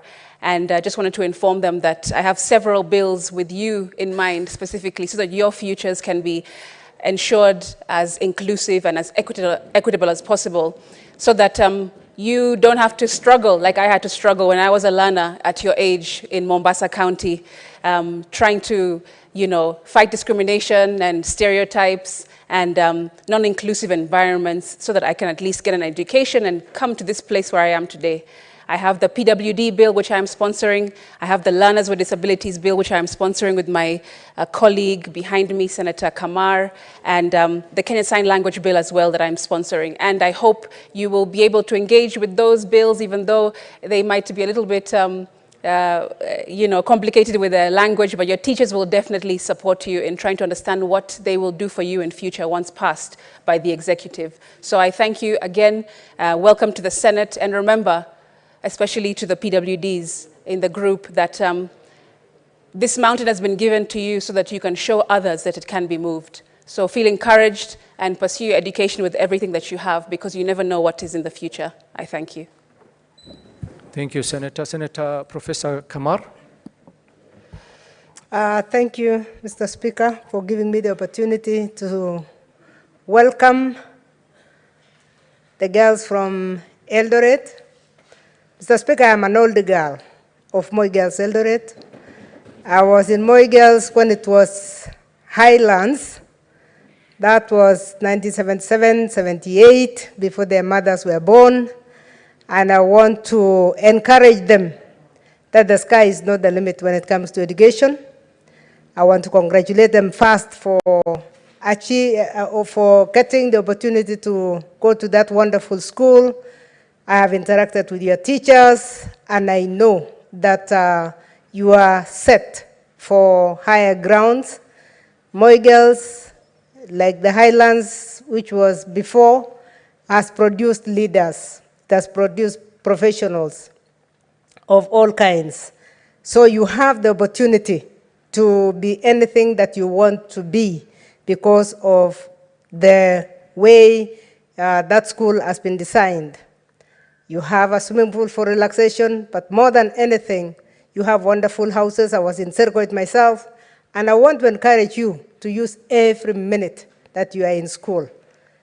Girls from that school, Mr. Speaker, are girls who wake up and run. They don't just walk. They run when they don't lazy themselves, and I want to encourage them that any behavior that you calculate in high school follows you for the rest of your life. I am here as an example that when I got molded in high school, I became who I am. So I want to encourage you that you can be anything. You can be a member of parliament like I was. You can be a senator like I am today.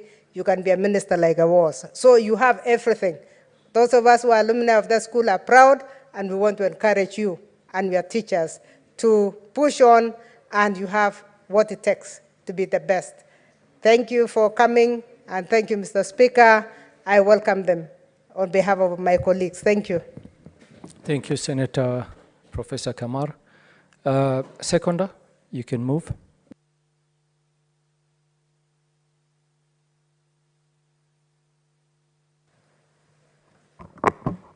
Thank you, Mr. Speaker.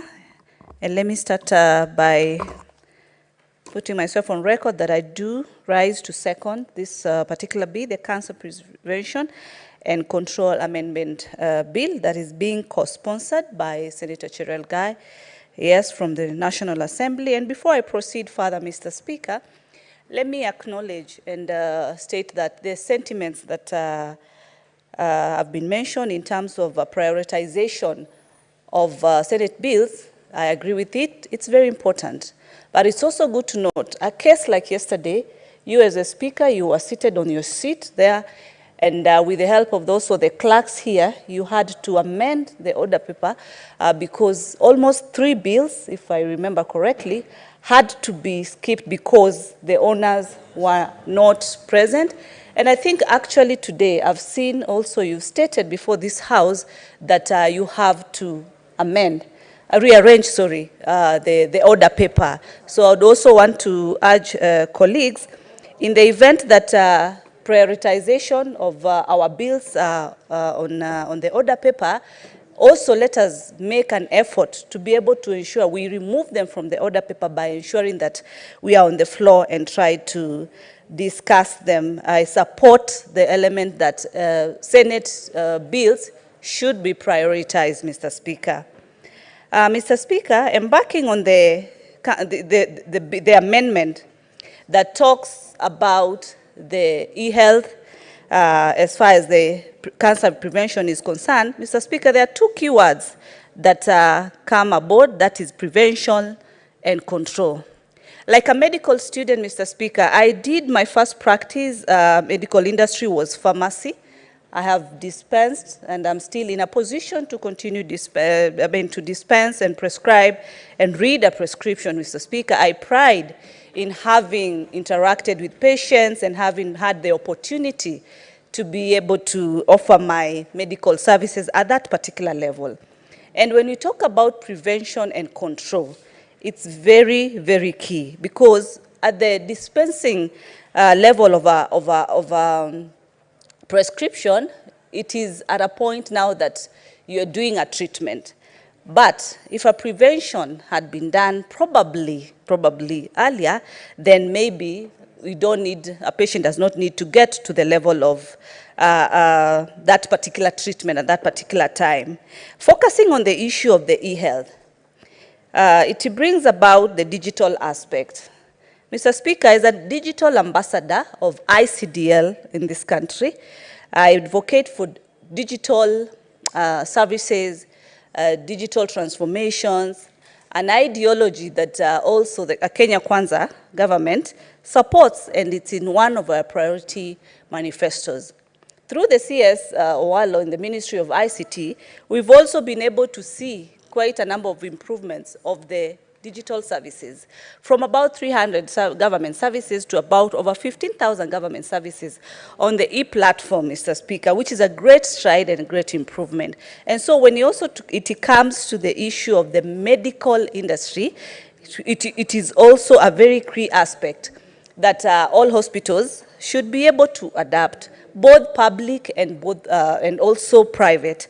It's a very important technology at this particular time and era, because you look at where we are. It is through our gadgets that we use, be it a laptop, be it the mobile phone, that really has enhanced quick responses, quick communication, and the speedy responses as far as use of these gadgets is concerned. And so when it comes to this particular amendment of e-health, then it plays a very key role when we acknowledge that the digital services or the digital gadgets that we have and use play a very key role. We can also not only use them to make payments, the way we see and make money transactions. We have M-Pesa, which has really changed lives, both at personal level and at business level.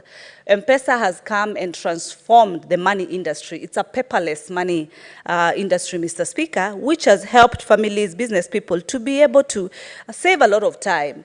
Security when it comes to money matters, because you can be able to, put your money in a digital form and you are able to transact. So it is in this transformation, with the case example of M-Pesa, then we should be able to open up and allow for this change. And Mr. Speaker, as a student of business, you know that change comes with a lot of difficulty, not only in organizations, but also to individuals who before they believe that this can be done like this. We've been in a setup of, in a bigger percentage, believing that the traditional way of doing things is sort of the best way, and having a feel that this is the only way to get the best results, because there's that mentality that you have to physically go and see a doctor so that you can feel that you've really gotten the medical treatment that you deserve. But times have changed. The same way you don't really need to go to a bank and check your bank balance, but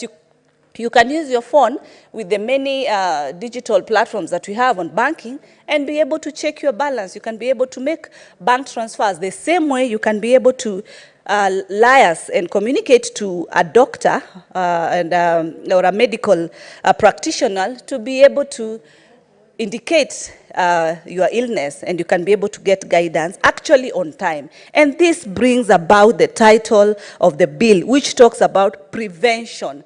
Because then if you don't use the speedy mode of technology, it might delay and bring about much more issues later, Mr. Speaker. And that is because you look at cancer.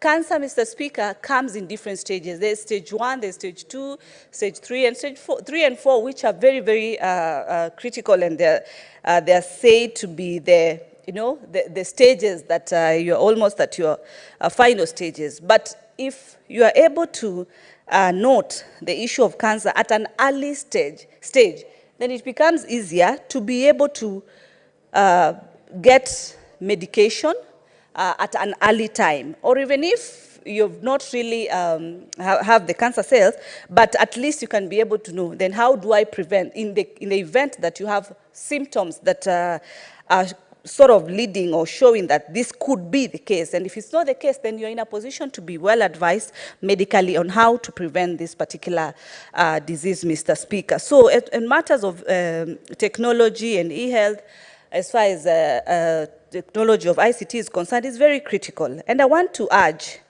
that the education, the universities, because mostly for you to be a fully pledged medical practitioner, more so a doctor, you have to be a graduate from the recognized university in this country or any other that is recognized worldwide as far as matters medical are concerned, so that you can be able to be certified and be able to practice as a medical doctor.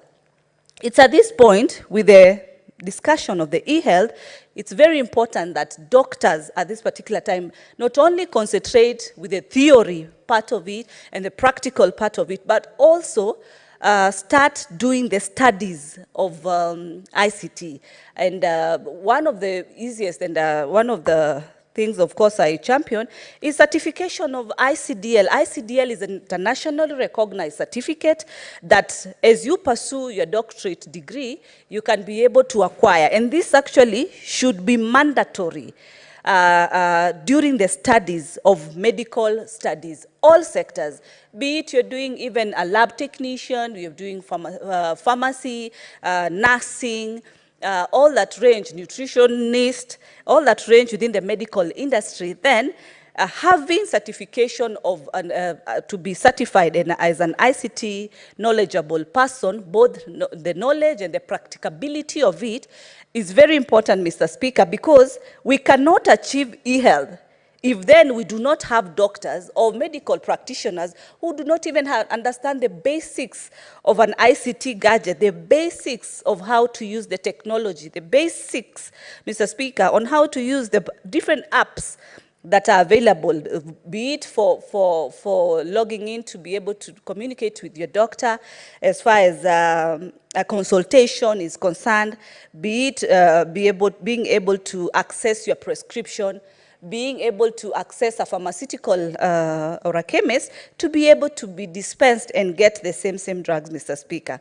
Let me state that also within the pharmaceutical sector, there comes also telesales. Mr. Speaker, telesales has been there. As I said, I've practiced pharmacy, and business and transactions have been done through what we call telesales. So telesales has been there, but what has not been there and really emphasized has been the e-health factor, telemedicine factor, which plays a very key role, Mr. Speaker. Mr. Speaker, allow me to touch on the issue of disbursement of funds by Treasury. I'm talking from the perspective of why, as a Committee of Finance, we came about and settled on the 415 billion, Mr. Speaker. As I said before, these are not just figures we just wake up as finance team and just put in place. They've been brought about by different factors. Factors that range from the issue of the inflation costs, the commercial interest rates, Mr. Speaker, as well as the cost of the CHPs, the cost of the health, like you've seen, we've seen doctors having, been on strike from the different departments that they belong to, and you know very well health is devolved. So the justification of the Senate for the 415 is to ensure that the bigger chunk, because we are coming from 385, and the topper for the 415, one of the key areas that this committee, our committee was able to consider was because of this costs that are more medical. Look at the role that the CHPs are doing. They are able to go door to door. The government, through the Ministry of Health, has also equipped the CHPs in the different counties so that they are able to assist people at the lower level so as to sort them and help them at an early time. Because I've always said, and I've always championed a healthy nation, a wealthy nation, Mr. Speaker. And looking at my studies back and remembering the undergrad that most of us have done, and looking at the pestle factors that range from the political stability, the economic stability, the social, technological, legal aspect, and a conducive environment, there's nothing that stops this country, you know, being able to ensure that we have the e-health, putting in mind that the factors that have been able to state are all in place. They are all at a well-placed position. There are no issues. Even from a social perspective, we are now socializing digitally. We are now using the digital technology to be able to do a lot, even if it comes to the Amazon app to be able to make purchases, among many others, Mr. Speaker. What we've not really prioritized, and I'm backing it up, is the issue of the e-health service, because all these other things I've sorted, like, for example, transport issues. We have the Uber sector, that from where I'm sitting, I'm just able to get my transport from point A to point B because there's availability of the Uber, because the technology is in place. As I've said, the banking sector, I'm able to sit down and do my transaction. I can be able to pay for my goods from where I'm seated, and many other across that as far as the technology is concerned. But as far as the health part is concerned, we've really lagged behind, but this bill comes at a very good time because the e-health factor is a very key and important factor, Mr. Speaker. I don't want to ignore the issue of the they're called attachees or interns that have been mentioned earlier. Interns play a key role, and for us as a country, with the education system that we have, it requires our students in the upper learning level to undergo the theoretical part of studies, and then also to have an opportunity to practice and to be able to understand how the industry works. I remember during my studies as a pharmacy student, by then, before I changed my career, Mr. Speaker, I had to do internship, I had to do an attachment. Then without that, I could not qualify to be able to move to the final level, to be able to graduate if I've not been able to do internship. So internship plays a key role. So the matters of interns, the JSCC team that I've had today, I mean, all these things should be just consolidated, because then how do we have competent personnel, either from the legal sector, either from the medical sector, and any other sector, if we do not allow them to be much more practical and be able to perform by giving them opportunities, and those opportunities do not come free. They need to be paid. I'm happy because Parliament has been fair. It gives young people an opportunity to be interns, to have attachment in this institution of Parliament. And I'm happy because Parliament pays them. It is not free. There are institutions whereby you're just an attachee, but there's no single coin. It is still an expenditure to you. But Parliament does remunerate the students, and it's a good plus. So the same should be emulated to also our other people, the lab technicians, the other students that are within these industries. I'm seeing my time is up, Mr. Speaker. I seem to have a lot, but now I'll just try and sum it up and say that it is the high time we adapt, and I want to urge the mediation committee that had been set in place to defend the 415 for governors. We've seen National Assembly on matters of CDF, their monies have actually been increased. The monies that we are asking for governors to be able to receive, most of these monies, and actually the bigger chunk of the additional fund that we gave is mostly going to the health sector, putting in mind that health is devolved. It is very sad, Mr. Speaker, to be entering into the premises of Parliament, and then once you meet our young people, our medics who play a very key role. There's no way you go to a hospital and you just see directly the doctor. You have a channel. You have to do the lab tests. You have to do different consultations before you get to the final part. So everyone within that industry plays a key role, and most of these funds are to be able to take care of our people at a lower level. Case example, the role that the CHP plays. So these monies that we allocated as a committee should be taken seriously. Mr. Speaker, during the COVID time, it was a time that the effect of COVID was a worldwide effect, Mr. Speaker. And we changed and adapted the technology of Zoom very fast. So an indication that we don't have really to wait when it's critical, and then that's when we want to act. It is a high time we embrace and move away from the old formula of still having to physically go see the doctor so that you can get your medication and be able to be sorted, but we can use the technology. Mr. Speaker, I had Senator Cherargei talk about women in terms of they are the ones who really have the highest percentage when it comes to taking care of their health. It is very true, Mr. Speaker. Men have really lagged behind when it comes to the issues of health, because the rate of ignorance of even a small headache, it's very high, Mr. Speaker. And I want to say that actually the higher rate of death today, it is more in men than in women. You know, women, we are so talented because we are multitaskers. We are able to do so many things. You could be having a headache, you're still running around in the house, taking care of the children, but we still do not forget to be able to take care of ourselves. And that's what brings about much of the difference. So, you know, we've said women like shouting and talking too much. It's what we run around with, unlike men who are just focused on one item. But when it comes to their health, the rate of ignorance has been very high. And we want to urge male and men to prioritize, because we need you in this country. We need you for the role that you play and you continue playing. This technology will also be able to help our young children.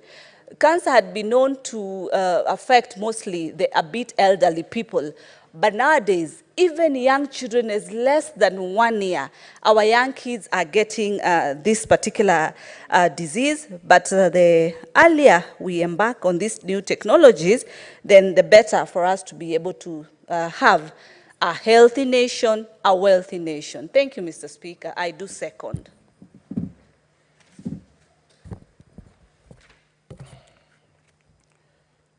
Honorable Senators, I propose the question that the Cancer Prevention and Control Amendment Number 2 Bill, National Assembly Bills Number 45 of 2022, be now read a second time. Honorable Senators, we will now debate, we'll allow debate on this bill. Senator of Nyeri, Wamatinga. Thank you very much, Mr. Speaker, sir. I rise to support. Mr. Speaker, sir, for those of us who've chosen to remain with our people after election, one of the major issues that we've been fighting is contributions in aid of people seeking treatment, both within and outside our boundaries. Mr. Speaker, sir, indeed, it has become one of the major challenges socially because of the kind of facilities that we have in the country. And therefore, Mr. Speaker, sir, such a proposal to have e-health, application of artificial intelligence, to not only collect data, but also use the same to work towards a prevention, early treatment, or a detection mechanism, it has come at optimum time. Mr. Speaker, sir, I would want by starting to thank the President, His Excellency William Samoei Ruto, for directing the members of National Assembly to introduce internet hubs in all the wards across the country. This, Mr. Speaker, sir, will allow increment in the rate of IT literacy. Having said that, Mr. Speaker, sir, it is also a plus from the Kenya Kwanza government that they introduced the community health workers who have been equipped with kits to collect data.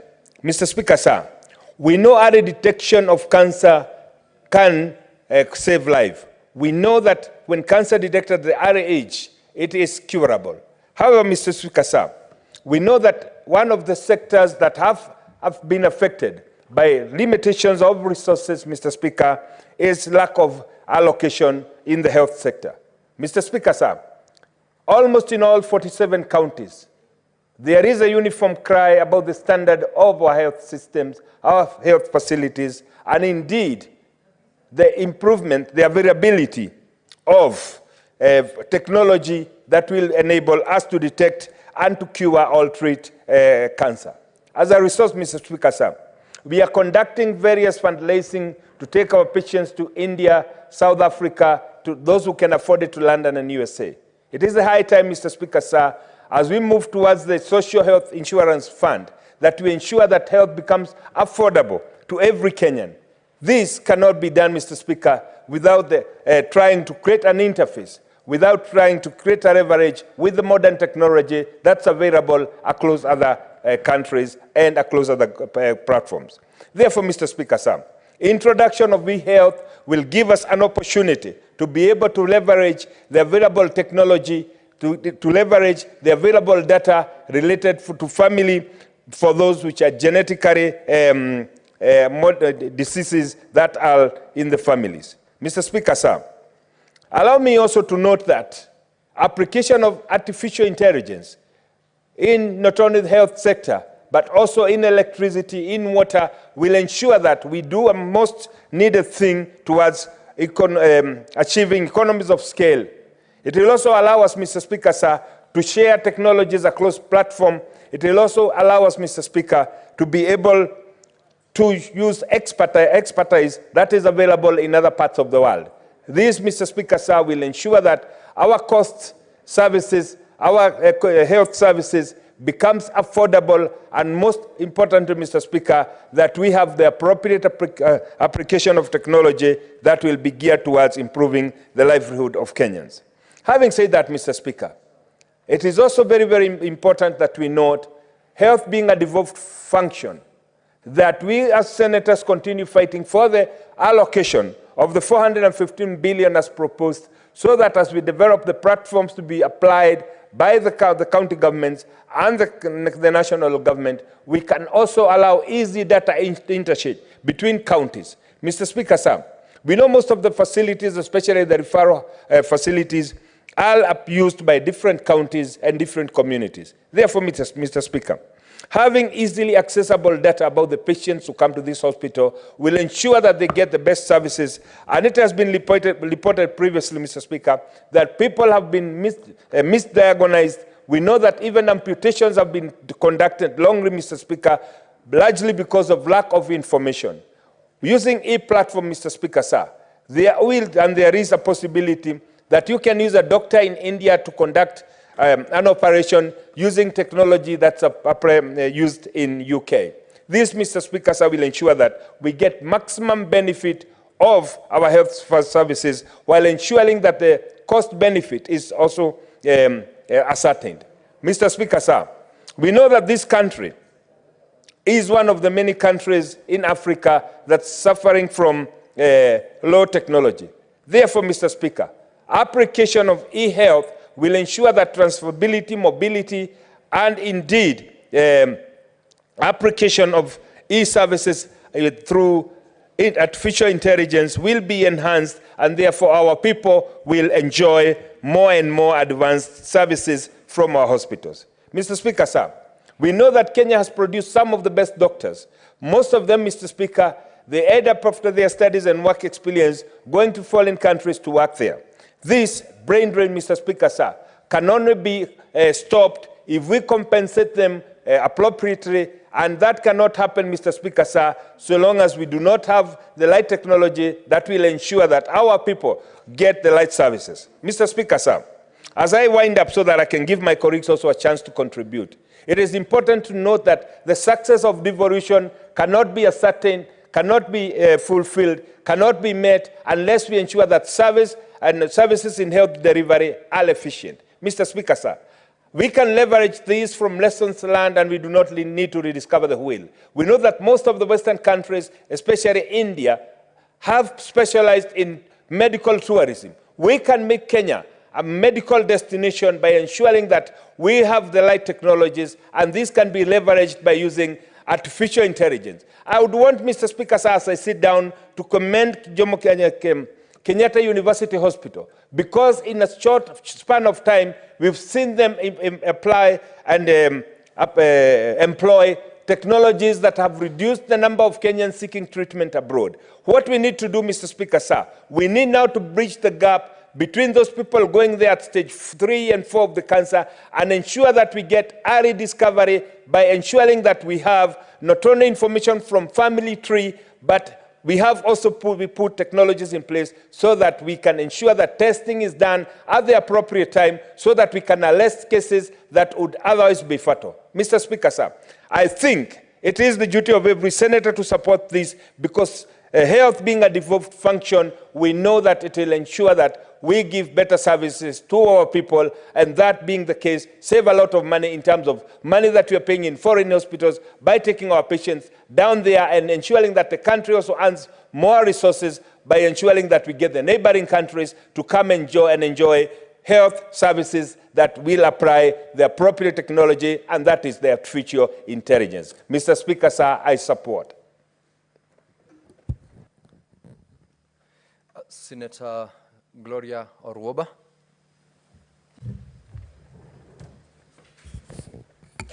Thank you, Mr. Speaker. I would like to support this bill, the Cancer Prevention and Control Bill from the National Assembly, Mr. Speaker.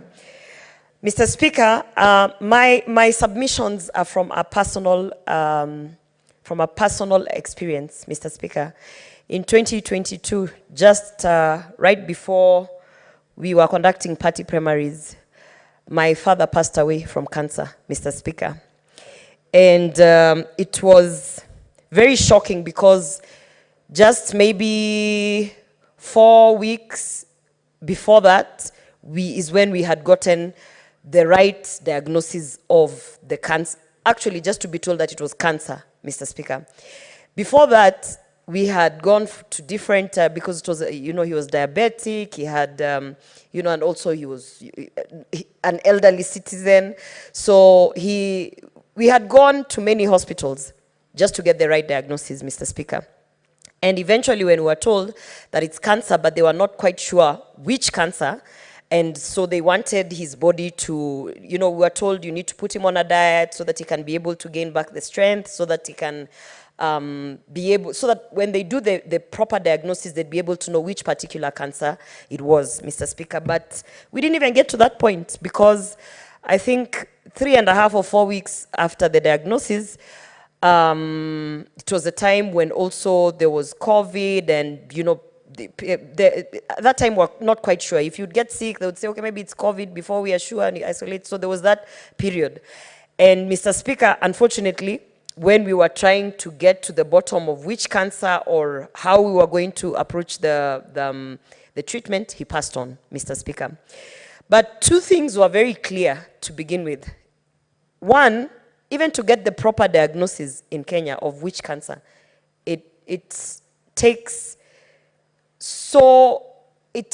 a lot of consultations, many appointments, waiting lines. If you go to Kenyatta National Hospital, if you go to Coptic, the private ones, the level 4s, level 5s, level 6, just to get the right diagnosis is the first problem, Mr. Speaker. And when I was looking at this Cancer Prevention Control Bill, my first thought was perhaps even the data that we are pushing to have digital devices and digital approach on how we are looking at the healthcare system and cancer in particular. The data also should be able to tell you, and perhaps this is an amendment that they should add, they should have specific data to show you that this institution or this medical center is actually a specialist in ABCD kind of cancer, Mr. Speaker. That way, you are not also moving from one hospital to another hospital, trying to figure out what is right. The data, the truth is in the data. There are certain healthcare providers who are actually specializing in certain cancers, and that would be also an added advantage to be able to know through the data that in the event that there is that the doctor suspects that it could be a certain type of cancer, whether blood or what, then they can be able to say, based on the data that we have had in the past and the treatments and the early diagnosis, maybe you should go to this particular hospital to get your proper diagnosis, Mr. Speaker. So one of the reasons I support this is also up until now in 2024, we actually don't seem to have a centralized point of data, a true source of data where you can go in and as an end user, as a Kenyan, you can actually see that in the event that unfortunately I'm suffering from this particular kind of disease, this hospital has specialists in ABCD, Mr. Speaker. And I think the introduction of e-health and digital systems and platforms which are easily accessible by Kenyans can help cure that particular issue of how to ensure that you get your early diagnosis without having to travel from different cities or, just relying on information by well-wishers or, people who just don't have the data that is required, Mr. Speaker. Mr. Speaker, as I said, this is very personal to me because up till today, as a family, we are still trying to figure out, is there anything that we could have done that probably would have helped that particular situation? And I don't think that any family member who has lost a family member through cancer ever gets closure in terms of, is there anything else they could have done, Mr. Speaker? We only talk about early diagnosis and early treatment. But the truth of the matter is that sometimes when you have your diagnosis and it's not early diagnosis, sometimes they tell you you're in stage 4. And maybe they say you have a week or 2 weeks to live, Mr. Speaker. Does that mean that then the dignity of Kenyans should not be looked into, the management of that cancer, the management of, let's say, your final days, so to speak, Mr. Speaker? These are also some of the conversations that I know as Africans we shy away from talking about. But as we're looking at all these very exciting opportunities to revolutionize our healthcare sector by digitizing, the platforms and things, we should also remember that cancer is a reality.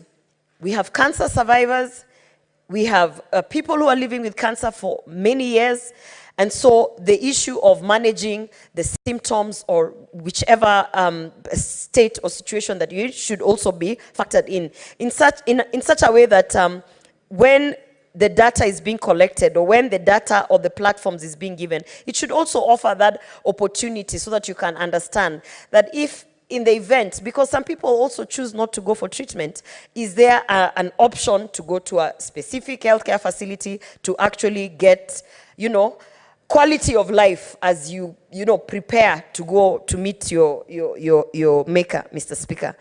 Mr. Speaker, on this cancer prevention and control bill, I know we are talking about how to ensure that Kenyans have that direct access through the digital platforms, Mr. Speaker.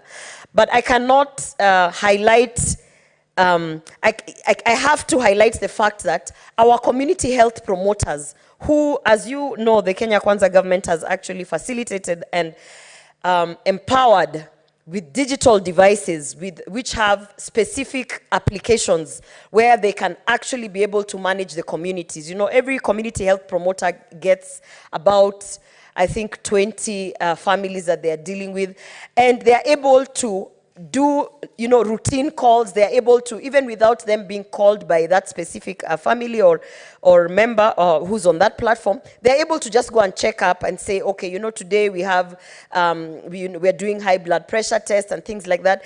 I think this cancer prevention and control bill, as they're highlighting the e-health and the digital platforms, they should also remember that we have an existing app under our community health promoters that can actually benefit immensely from whatever proposal is here. So it's about synergizing, not creating new platforms and then having to move people from one place to another, but about synergizing with the existing platforms that are there, and that includes the community health promoters.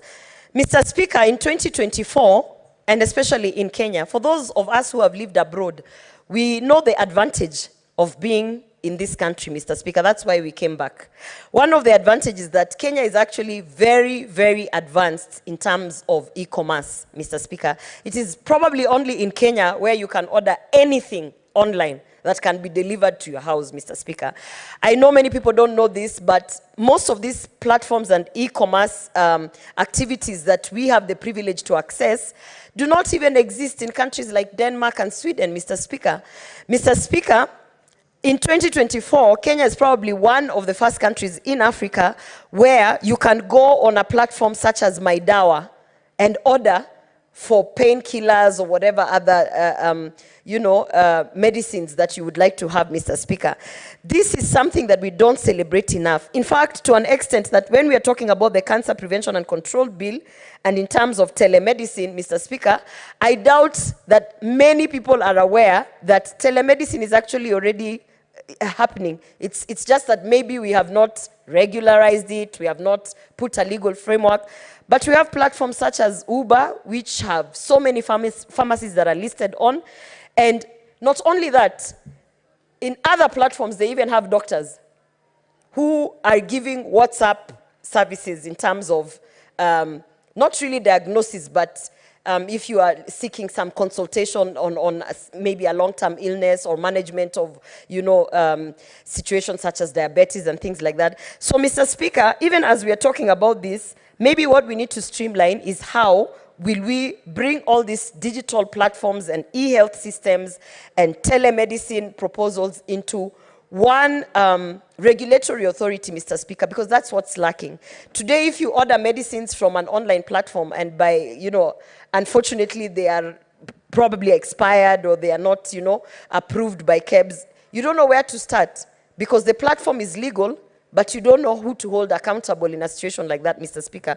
So I hope that part of the amendments that could come here is also to ensure how do we safeguard the lives of Kenyans as we are trying to move to digital platforms and all these advanced systems such as AI and all these advanced, digital world, let me say, proposals, Mr. Speaker, because at the end of the day, I think we as legislators have the duty of care to ensure that we are introducing laws or amendments that will not turn around and actually be very harmful to Kenyans that are out there, Mr. Speaker.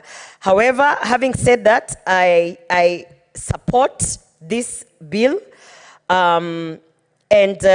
Speaker, I just want to highlight, and maybe for purposes of the Ministry of Health, there is a very big problem in terms of the queues that we have in our public hospitals on the issue of cancer treatment and diagnosis, Mr. Speaker. As I speak now, I think that's why Senator Cherargei probably highlighted, I am dealing with a family who is trying to take their father to a hospital. He needs urgent medical care in terms of cancer treatment because he's on stage 4. And all the hospitals, the public hospitals that he goes to, they are all stating that, oh, this hospital has a 6-month waiting. Kenyatta National Hospital, in terms of the specific treatment that needs, has up to 2-year waiting for you to be taken in, Mr. Speaker. And so when you look at even the waiting lines, for someone is telling you that you have been diagnosed with stage 4 cancer, and for you to get the immediate treatment, you have to wait 2 years if you have to go to Kenyatta National Hospital, for instance. And then when we tried to get the option of a private hospital, Mr. Speaker, because the gentleman is actually insured under NHIF, Mr. Speaker, we got a clear written feedback that yes, you can come for treatment, it can start immediately, but we do not accept NHIF, Mr. Speaker. And we do not accept certain, all these proposed insurance, medical covers from government, Mr. Speaker. So maybe I want to highlight that, and to the Ministry of Health, particularly to our Cabinet Secretary, we have to be intentional on how we are dealing with this wait times in our public institution for cancer treatment. And Mr. Speaker, I don't know whether it's too much to ask, but I even think that a special working group should be put together to see how we can either solve through maybe even subsidizing for some of those people to go to private hospitals just so that we can reduce the wait time. But I don't think that it sits well that we are legislators, we are leaders, and we are okay with knowing that Kenyatta National Hospital, the waiting time for anyone who's coming in for any cancer treatment is 2 years, for instance, Mr. Speaker. We always have ad hoc committees and special committees to deal with pending bills, to deal with Kenya Airways, Mr. Speaker. But I think we actually need a committee that needs to sit down with the Ministry of Health to deal with how we are going to cut down all that waiting time and the long queues of cancer patients who are waiting to be treated in public hospitals, Mr. Speaker.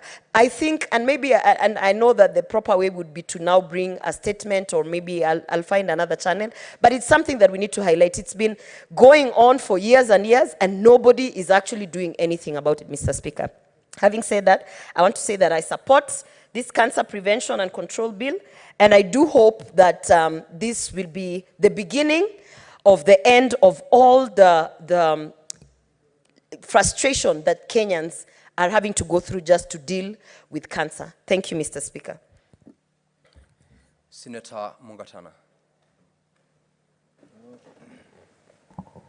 So, Speaker, I want to thank you for giving me the opportunity to make my contribution to this bill. Mr. Speaker, this is not the primary bill on cancer prevention and control, but this is an amendment bill. Mr. Speaker, it is an amendment bill because when they passed the initial legislation to set up the Cancer Institute, one of the things they left out is the question of e-health, Mr. Speaker. The question of telemedicine was left out.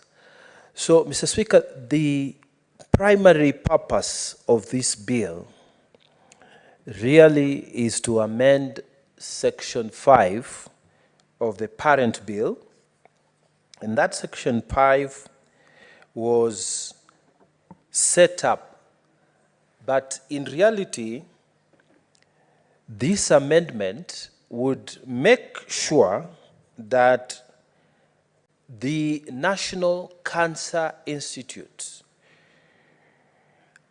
and its functions would be expanded so that it would include the promotion and use of e-health and telemedicine for the prevention and management of cancer.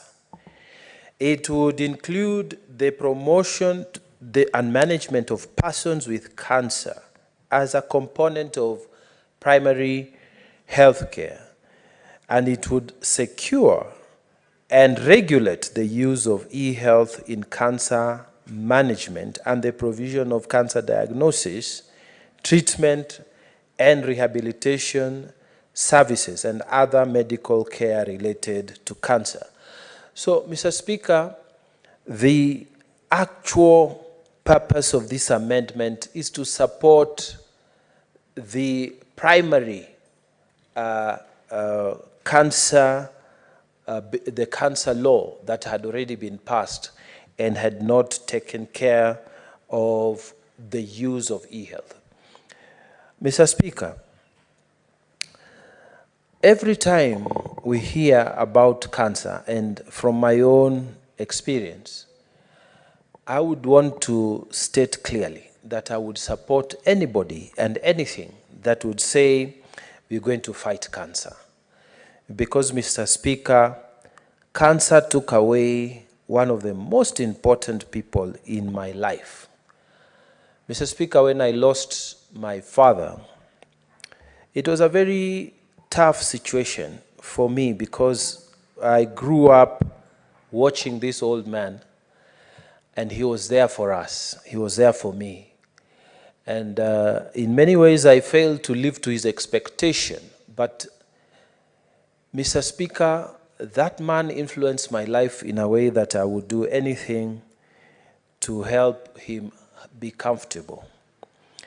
And, Mr. Speaker, I didn't know he was suffering from cancer because it's sort of my younger brother, who is a doctor, knew the actual facts, but he decided to, for his own good reason, to sort of keep it away from us. So for those of us who are not very learned in these matters of medicine, we didn't know. But I remember my father was in pain, and he graduated from using painkillers that were small until he started using very strong painkillers. And still, he was this kind of total African man who would not say what, and he would not show any weakness. But, and all my life, I never saw him sick, you know. But one day, I heard my father make his normal prayer. He used to wake up and pray at exactly 5:10. And he would pray and pray and pray for everyone. But in this particular day, I heard him pray, and he said, Lord, if it is possible, take this pain away from me. Let me rest. And I realized we were in the final stages of spending the time that we had with this old man. My father left us when he was 72. And it was a very painful experience for all of us in the family because we really were close to him. So anything to do with fighting this burden of cancer, Mr. Speaker, I would be the first person to support this. And Mr. Speaker, the burden of cancer in this country is a great burden, Mr. Speaker. When you look at the status report of 2023 in Kenya, they said that there are 5 types of cancer that bear 48% of the burden of the cancer disease in Kenya. Mr. Speaker, the first one is a breast cancer. There's cervical cancer. There's prostate cancer. There's esophagus cancer. Non-Hodgkin's lymphoma type of cancer. These 5 types, they are the ones that take 48% of the burden of cancer, according to the status report of 2022-2023. So, Mr. Speaker, if you look at breast cancer, for example, and we have heard here that when it reaches stage 4, there's really very little that you can do, just like most other cancers. But if we have e-health, if we have telemedicine, Mr. Speaker, it is possible to educate people, to let people know what can be done at the stage that it is still curable. So, Mr. Speaker, like breast cancer, if we have enough e-health interventions at the family level, at the health promoters level, if we have enough information trickling down to that very level, Mr. Speaker, people would know that they have to check themselves, for example. They would have, for those who have husbands, to check for anything that is abnormal so that, Mr. Speaker, it becomes preventable, it becomes treatable, it becomes detected at a stage where it can be dealt with. Mr. Speaker, prostate cancer, if you have e-health information, if you have telemedicine reaching to places and interventions in that area, in that space, reaching to people in places where maybe even doctors don't go normally, Mr. Speaker, it is possible to deal with prostate cancer at an early stage and treat it. Mr. Speaker, I believe this amendment is very good for us, and it is helping us take this fight to where cancer is. Information is power, Mr. Speaker, and we need this information. Mr. Speaker, every time you use information to reach people, when people have information, they are able to then deal with the situations. Mr. Speaker, e-health gives us certain interventions, whether you are already going through treatments, whether you are at the stage of preventing or preventive medicine. E-health gives us interventions that can be very useful and life-saving. For example, Mr. Speaker, if you have gone for your normal checkup and e-health is there to give you reminders to your phone, Mr. Speaker, over your WhatsApp, over your text messages, over your email, that there is this reminder, you need to do certain things, then, Mr. Speaker, e-health has become your lifesaver, because some of these things, if you have reminders, they can come in to assist you. Mr. Speaker, there is sometimes online support, direct online support from some of these applications. The previous senator has just told us how various applications that exist in Kenya are able to support treatment or even diagnosis or early interventions through e-health, Mr. Speaker. Mr. Speaker, thirdly, you would find that within the space of e-health, there are a lot of web-based technology and information that one can actually go and start reading on these matters. And this information is all there. The only problem is that most Kenyans, and I believe most people, they would not be bothered about anything to do, say, with heart attack or potential for heart attack until a family member, the wife, a child, or somebody suffers from those. That's when everybody goes to read. Everybody goes to take web information, internet information. Nobody really bothers about that information unless it is directly affecting them, Mr. Speaker. But when we have these e-health interventions, and people have become so techno nowadays, Mr. Speaker, the people are even able to count the steps they have taken in the course of the day. People are able to do the amount of calories they have burnt in the course of the day. People are able to work out.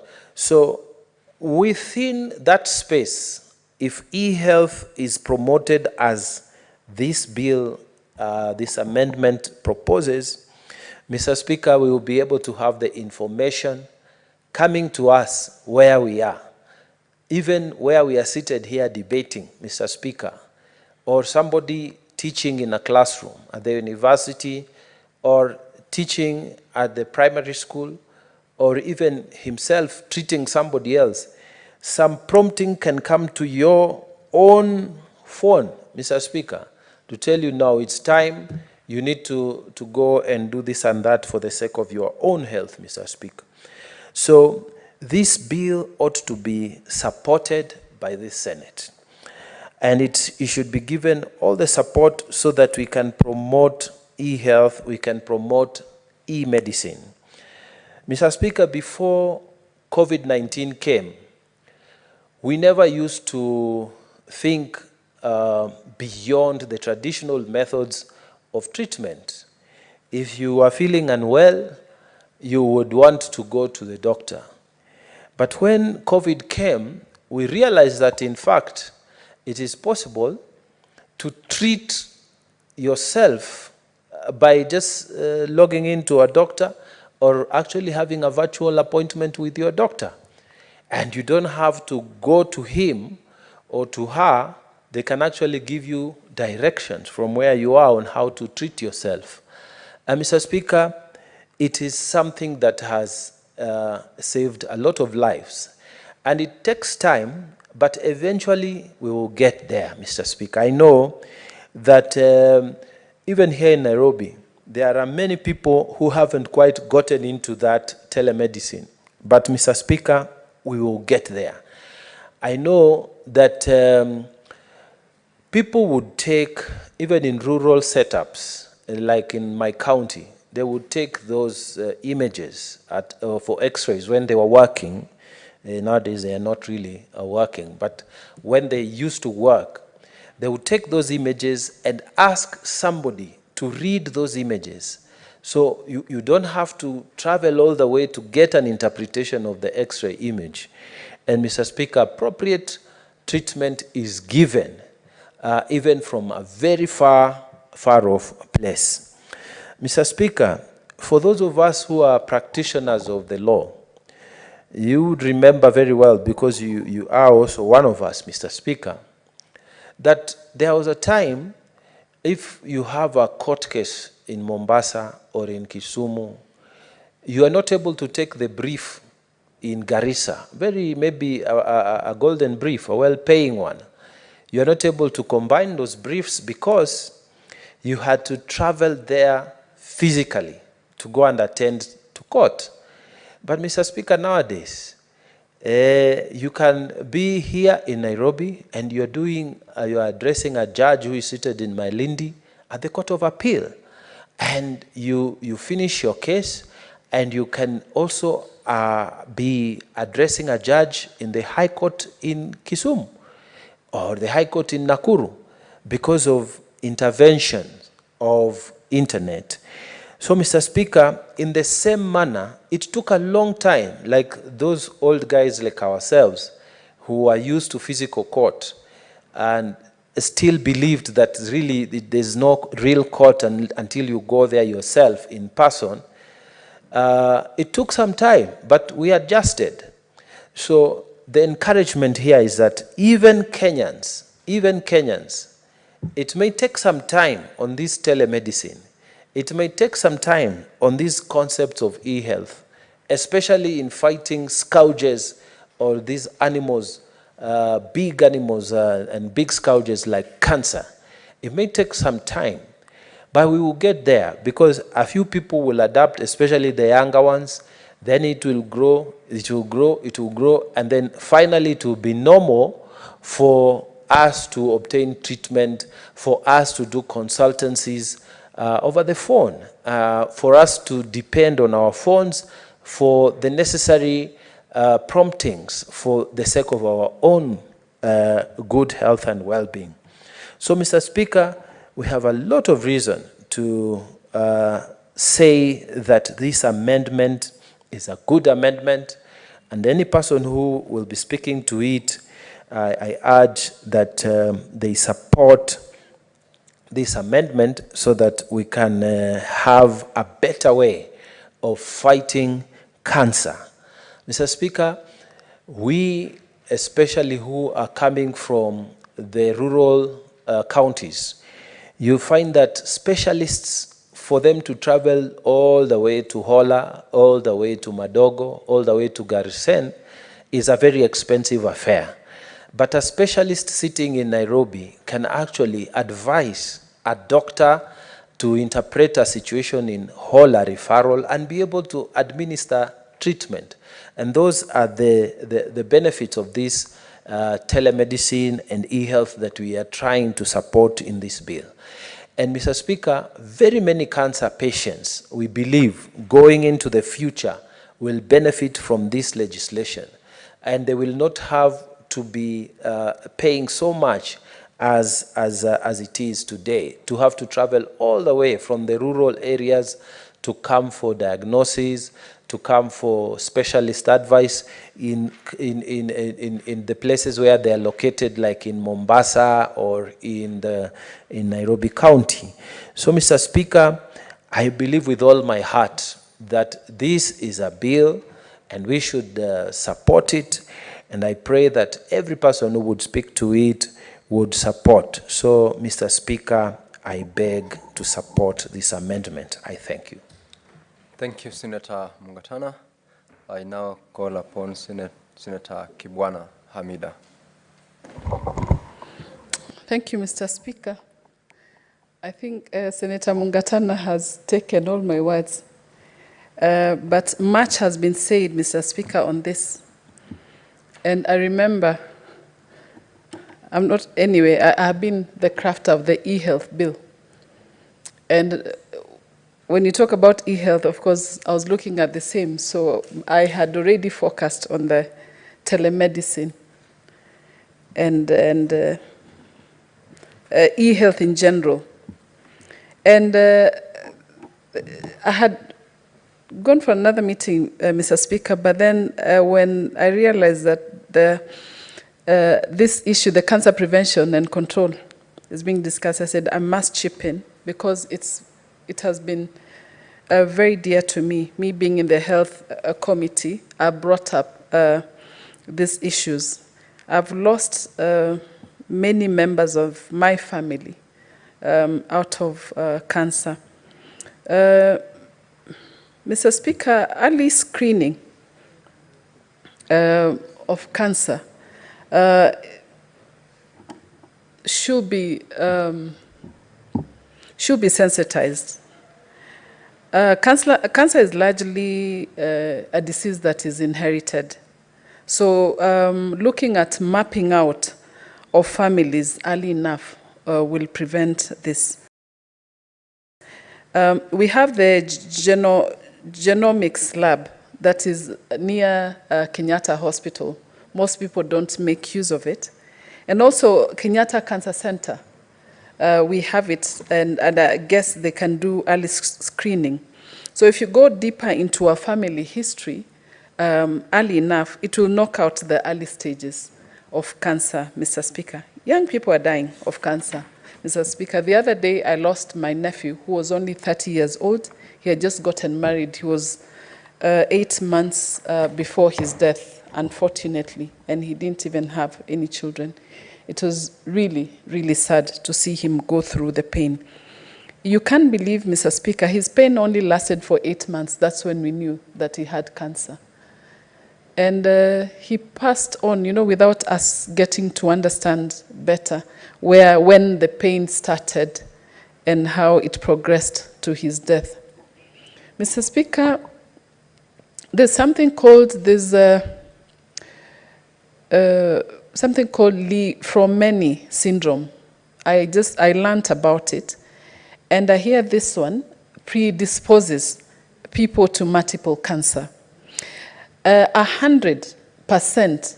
Once you get it, for women it's 100% that it's a death sentence, and for men it's 75%. So you can imagine. But then with this one, it's not known to many doctors, Mr. Speaker. So you find, even in this country, we don't have no policy, no screening protocol on Lee-Fromeni syndrome. Such kind of syndromes, Mr. Speaker, could be the reason why we are seeing the high rate of cancer. Mr. Speaker, I remember there was a documentary, was it Meru? They tried to do some research on Meru, and whereas they found many men were dying out of throat cancer. Now, this one, I guess, in fact, what they were trying to get, I think what the researchers got is that there were chemicals that were being sprayed on the mirror. So when they're, plucking out the mirror, they're chewing at the same time.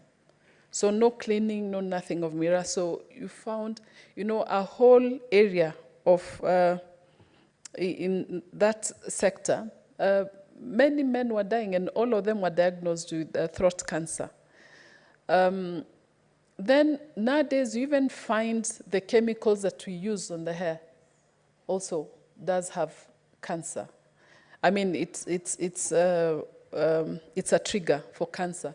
And there are many other things. Using sugar, Mr. Speaker, white, flour, and many other kind of, eating habits that we have, they all trigger cancer, Mr. Speaker. So what I'm saying is that our young people, we need to have these testing kits anytime. And the government should invest and build capacity on genomic equipment. And actually the footprint is quite big since there's no need of bringing new equipment. Mr. Speaker, the country invested so much during COVID on genomics. We did. And so these systems are there. And so we only have to use them. So it's only buying the cancer screening kits and training, capacity training that is required, Mr. Speaker, for cancer. Mr. Speaker, I hear there's the rapid diagnostic kits that have come now, but then they're still on test. So I really want to urge the government also to invest on this one. So you really don't have to go out of your way to go to hospitals and all that, yet you have, the rapid diagnostic kit. I want to believe it's just like when you want to test, like the pregnancy test and the COVID test that we had. You could just use them and get to understand, where you are.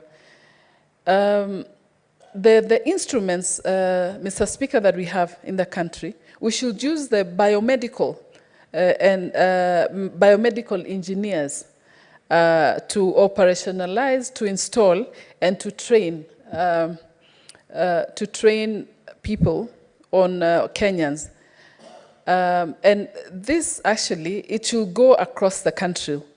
I'm sure we'll achieve our goal because the instruments or maybe the equipments are there, but then we don't have, the equipments are not being serviced. So we can use this people called the biomedical engineers to actually train, to install them. And so the instruments can function all over across the country, then we can achieve. Mr. Speaker, we now need to invest in doctors again. I'll speak again on genomic testing, just to become the national algorithm for early screening. Seriously, now, someone told me the second killer in Kenya, it's cancer. The second or third, it's cancer. So we are not even going out, you're not looking maybe so much about HIV or anything. Imagine it's all about cancer. The food that we eat, our young people, you know what they're exposed of. Even when you're told now, even when you don't have enough, when you don't get enough sleep, then you're bound to get cancer. When you're any kind of, actually even the eating habit, so we only have to go to our traditional food again, so as, you know, not to avoid such. Now there's also precision medicine. The precision medicine, Mr. Speaker, generally, it identifies the specific drug target that once we have the genomic map of the country, so this will help in terms of precision medicine. This precision medicine, Mr. Speaker, it targets, you know, specific drug target, and exactly, and it will lead the doctor to exactly what the doctor wants to test or wants to diagnose. Then we have, actually, Mr. Speaker, looking at the economy, it's being the economy. I mean, looking at the age of 28 to 51, they're the ones who drive the economy, and the young ones are also dying. You know, 20% of young people are you know, also dying. Mr. Speaker, most of the time when Kenyans were rushing to India, we were all going for the PET scan. Now, it's also unfortunate that it's only in Aga Khan Hospital and KUTRH that those are the only two PET scans we have in the country. It is painful, it is sad with this time and era. I am wondering what the government is doing about it, because I don't understand why. And I remember most of our people were dying because we had to go to India now to do the PET scan for you to test.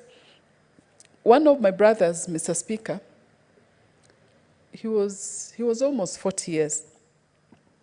He started having a back pain, just back pain. And so it became severe. So when you took him to hospital, just back pain, imagine he was told he had cancer. And then they said, I think it's only stage 1, but then you need to get you know, treatment as soon as possible. So we decided, no, let's take him to India. And it didn't take 3 weeks. You can't believe by the time we were getting to India, they said, look, after doing the PET scan, he had stage 4 cancer, and he passed on. So I feel sad that Kenya is still lagging behind on this issue, you know, of cancer. And now that it's I should say, in fact, I feel strongly that it's #1 killer disease. Because, you know, cancer, you don't go through pain when you get cancer. Only after it has advanced, then you feel the pain. So you can imagine. So if you don't have these kits, how would you know? My nephew died within 8 months, and his was fully blown. How did he get it? He wasn't in pain.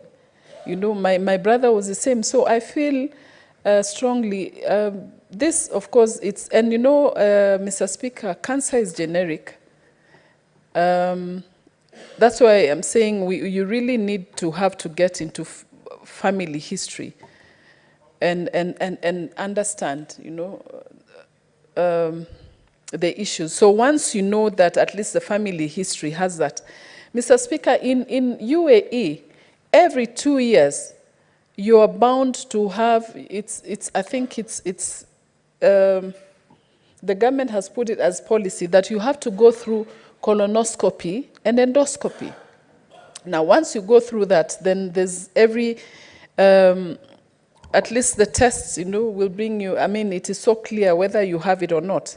The prostate cancer now, Mr. Speaker, it's the same. So this telemedicine and e-medicine actually will prevent and maybe control once we have it in place.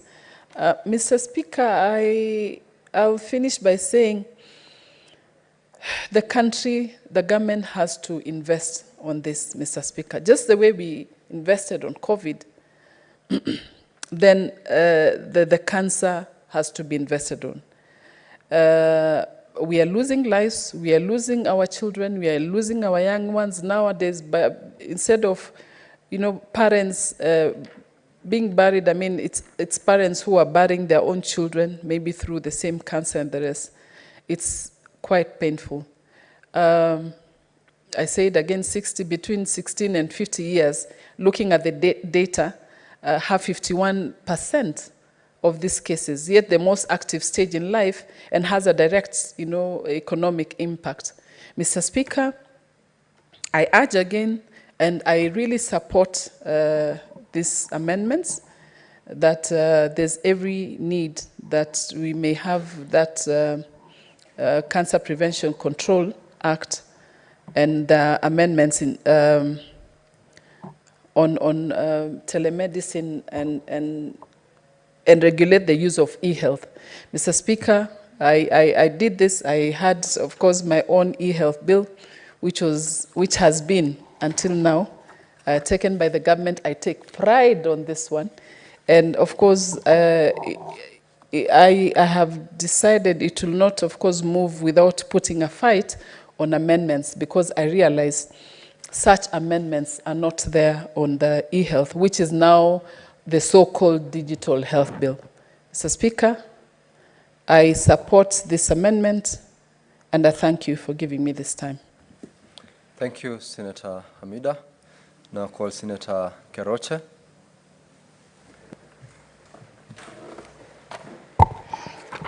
Thank you, Mr. Speaker, sir. I also rise to support this bill, the Cancer Prevention and Control Amendment. Let's say prevention is better than a cure, and I think this is one of the best bills that we've had, and we should all support it, because we know all of us have suffered, as Cherangai put it here. If it's not you, maybe a member of your family, maybe your neighbor or a friend. So it is something that is everywhere, and it is a disease that keeps on rising, and I think it's because of that lack of prevention and control. And if everybody did the right thing, how things need to be done, I think we can achieve what we are looking for. The government should put it a priority to ensure that whatever Kenyans are eating, it is meets the standard that is required. Be it drinking or eating the food. I was surprised to see the other day about the maize, the aflatoxin. And this is just maize that we can dry it well, but you'll realize that because of maybe we need this ugali quickly, so people just go take that maize, and they know very well when they are taken to the market, it was not done, it was not dried the right way. When it's taken to the Kenya Bureau will see the aflatoxin maybe is high, but it still releases it to the market. So this is, I think, one of the things that the government need to take priority to ensure that whatever their Kenyan people eat meets the right standard. And the medicines that are put in their shelves, they also meet the standard. The pesticides that are used to pesticide our food, the same. They are used by our farmers. Even the pesticides that we use to kill the insects and all that in our homes, the same. But it must meet the standard that are set internationally.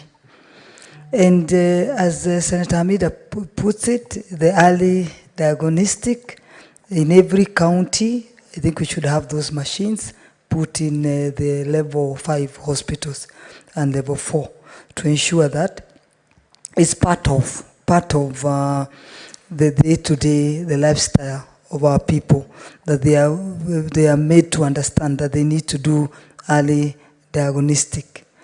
Even if you don't have a history of your family having gotten cancer, we should take it initiative to ensure that the county government put all those machines in the level 4 and 5, and the doctors keeps on reminding people, and when they look at the record and they see you've taken a year before doing the test, they have to keep on telling people that you need to do in every year, like the way we do the other disease, on how we need to do the prevention.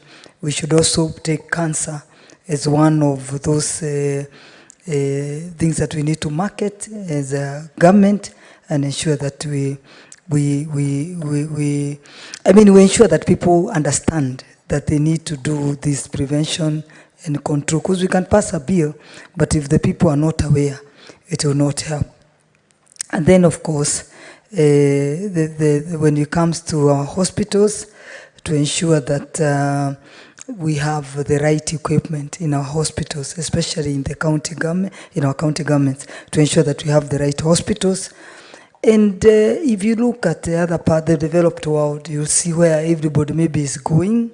They are going to look for medical support from abroad. Those are the developed world. You'll see that they've taken care of the hospitals. If you go to London, you go to India, you go to America, that's why they've taken care of their hospitals. So even us, we should do the same. The 47 counties should ensure that we have the right hospitals, the right doctors that are able to treat our people, so that when you're talking of prevention and control of our cancer, we already are equipped from the county government to the national government. But we cannot just be talking, and yet we are telling our people prevention, and we don't have the right things we put in place to ensure that this prevention and control is taken care of. And of course, encourage private investors to put hospitals, because I know with the support of the government and the county government and the private investors, if they put the right hospitals with the right equipment, we will do this prevention and control at an early stage. And then, of course, we as brothers and sisters, we become the brother's keeper. You become your brother's keeper to ensure that whatever you do, you do it as you would want it to be done to you. I'm talking this when you are a farmer, there in the farm. You know very well that what you need, the steps that you need to take to ensure that the food that you are pesticiding, that it doesn't go to the market before the time given, it is complete. Because I've seen even cows, you can see somebody has injected a cow, and they know very well this cow should not be eaten, but because they can see it, so it's not taken to the butchery. I remember, and I keep on saying, even for people to be alive is just, I think, by God, because I know there is a time that during our times you could see an animal is not feeling well, but the farmer doesn't want to waste that animal. He will take it to the butchery, and people will have that meat. So I think become the brother's keeper, so that whatever you do, you are doing it as you'd want it to be done to you.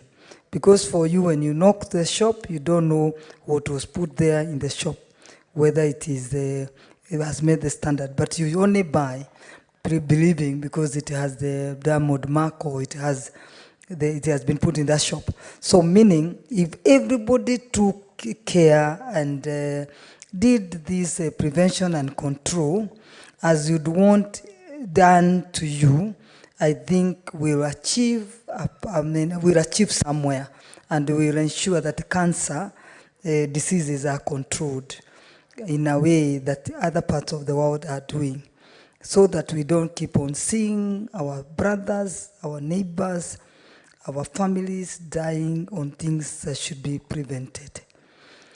I know people have suffered, and as I think Cherengai put it, anytime we are going to those back to the villages, to our homes, the things that you find there is just harambis to support these families, to ensure that they can, get medical support.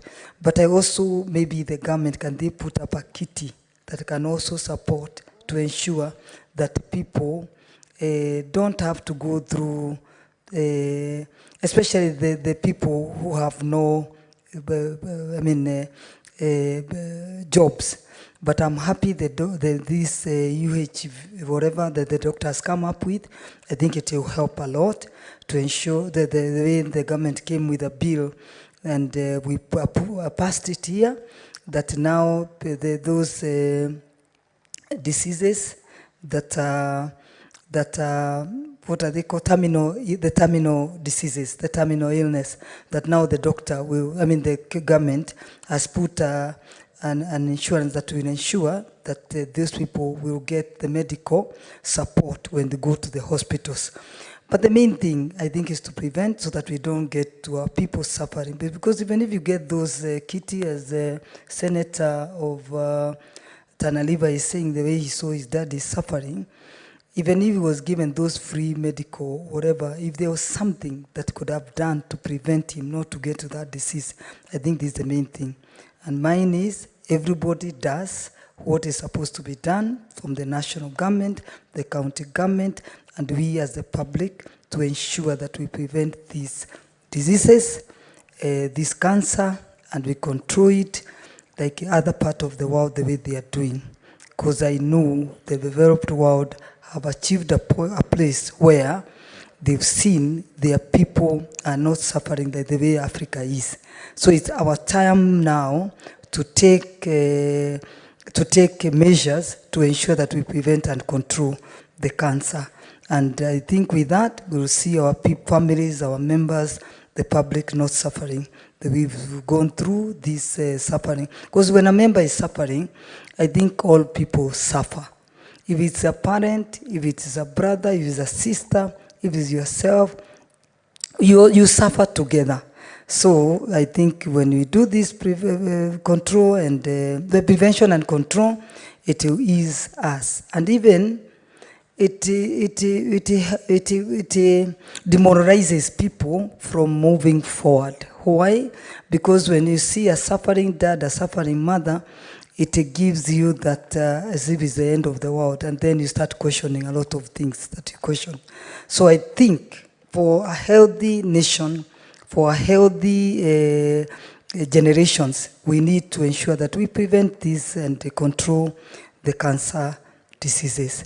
And you support this bill, and I think this is one of the bills that we should all come up and support it to ensure that our people will continue living healthy and ensure that they don't go through the suffering of a cancer that the way we've seen. And our hospitals, when they are equipped and they have early diagnostic, will ensure the first step is to ensure we prevent through our hospitals and through on what we eat and what we drink. I think with this, I say thank you, Mr. Speaker, sir, and I give the opportunity maybe to the last person. Thank you. Senator Tabitha, it is the prerogative of the chair to say who speaks last and who. Senator Crystal Asige. Thank you very much, Speaker, for giving me the opportunity. The last shall be first, they say, Speaker, and I appreciate that even though I am last to speak on this very important amendment, that my suggestions and my thoughts will still be on record. There are still members of the House who want to speak to this bill, so you are Oh, actually good. not the last. Fantastic. Thank you. Thank you, Speaker. I rise to support this amendment to the Cancer Prevention and Control Bill. Speaker, this is not a bill that is new. The Act is already in place, and all that we are debating here this evening is this amendment that has been put forth in front of the House. Speaker, it's very important, and I think that it's vital, actually, that the bill is seeking to align itself with digital and technological advancements in the health sector, as well as other sectors, seeing the boom in the digital industry across the world. And Speaker, adding telemedicine as well as e-health to this bill will absolutely be able to reach more people who are fighting cancer, who have cancer in their family, and who need the support that cancer medication and treatment will provide them wherever they are in the country. Mr. Speaker, it's something that I've been talking about for very, very long, since I have begun my advocacy in my work in disability in this sector. I've always spoken about the importance of digital technology and digital accessibility to support persons who are vulnerable.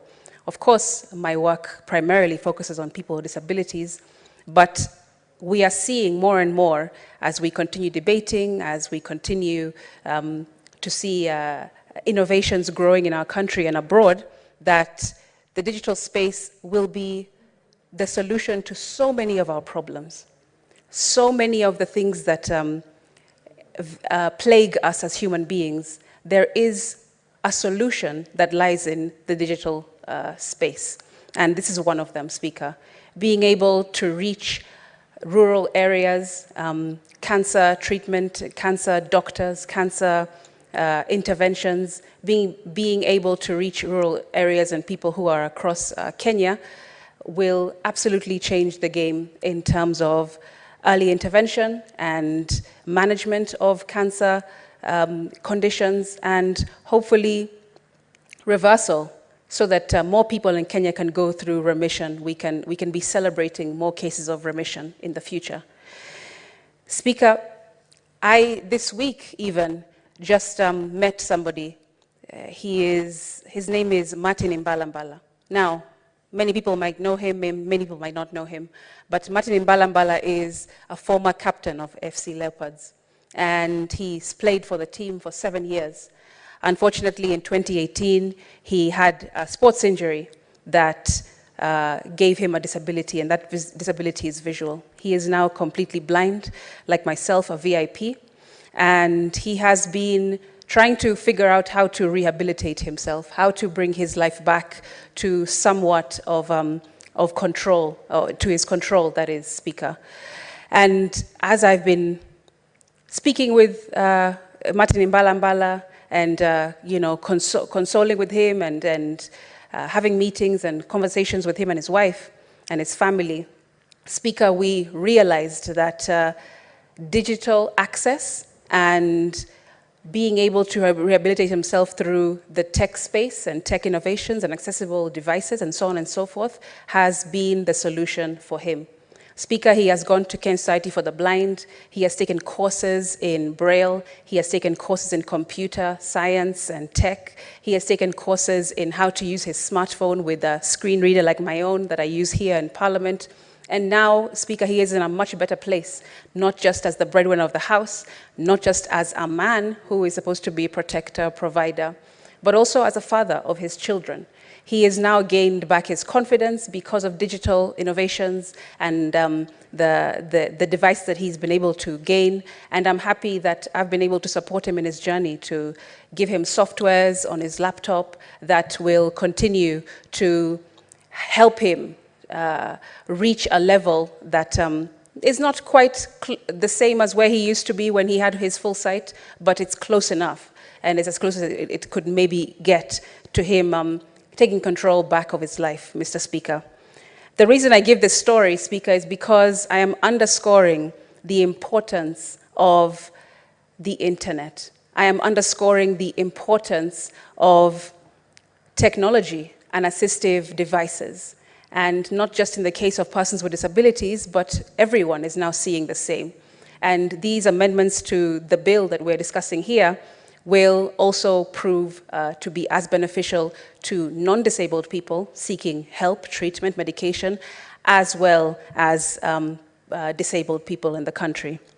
Speaker, also, it's important to understand that cancer, even though it's said to be genetic and somebody in your lineage must have it or must have had it for it to exist or manifest in yourself. But Speaker, to be quite honest, we are discovering every single day that medicine and our medical doctors and professionals may not know everything about these very complex conditions and complex diseases. Mr. Speaker, every single day as human beings, we're discovering one more thing. We are discovering that we don't know what we don't know. We only can move in a direction that we pick up small pieces of the puzzle and try and figure out interventions through research and experimentation, etc. So even though right now we are told that cancer is genetic and you have to have had it somewhere in your family, Speaker, we also know, and they tell us, that cancer can also come from lifestyle. It can also come from the foods that we eat. It can also come from trauma, we are told, and different types of psychological challenges that maybe stem from birth or stem from you as a young person or in your young age. And I just wanted to double down on the matter of food, Speaker. Because for me, I think that it's really fascinating to think about Kenya and how we could transform our approach to food and health. Instead of imposing VAT on things like bread of 16%, we could dive into sustainable agricultural practices, Speaker.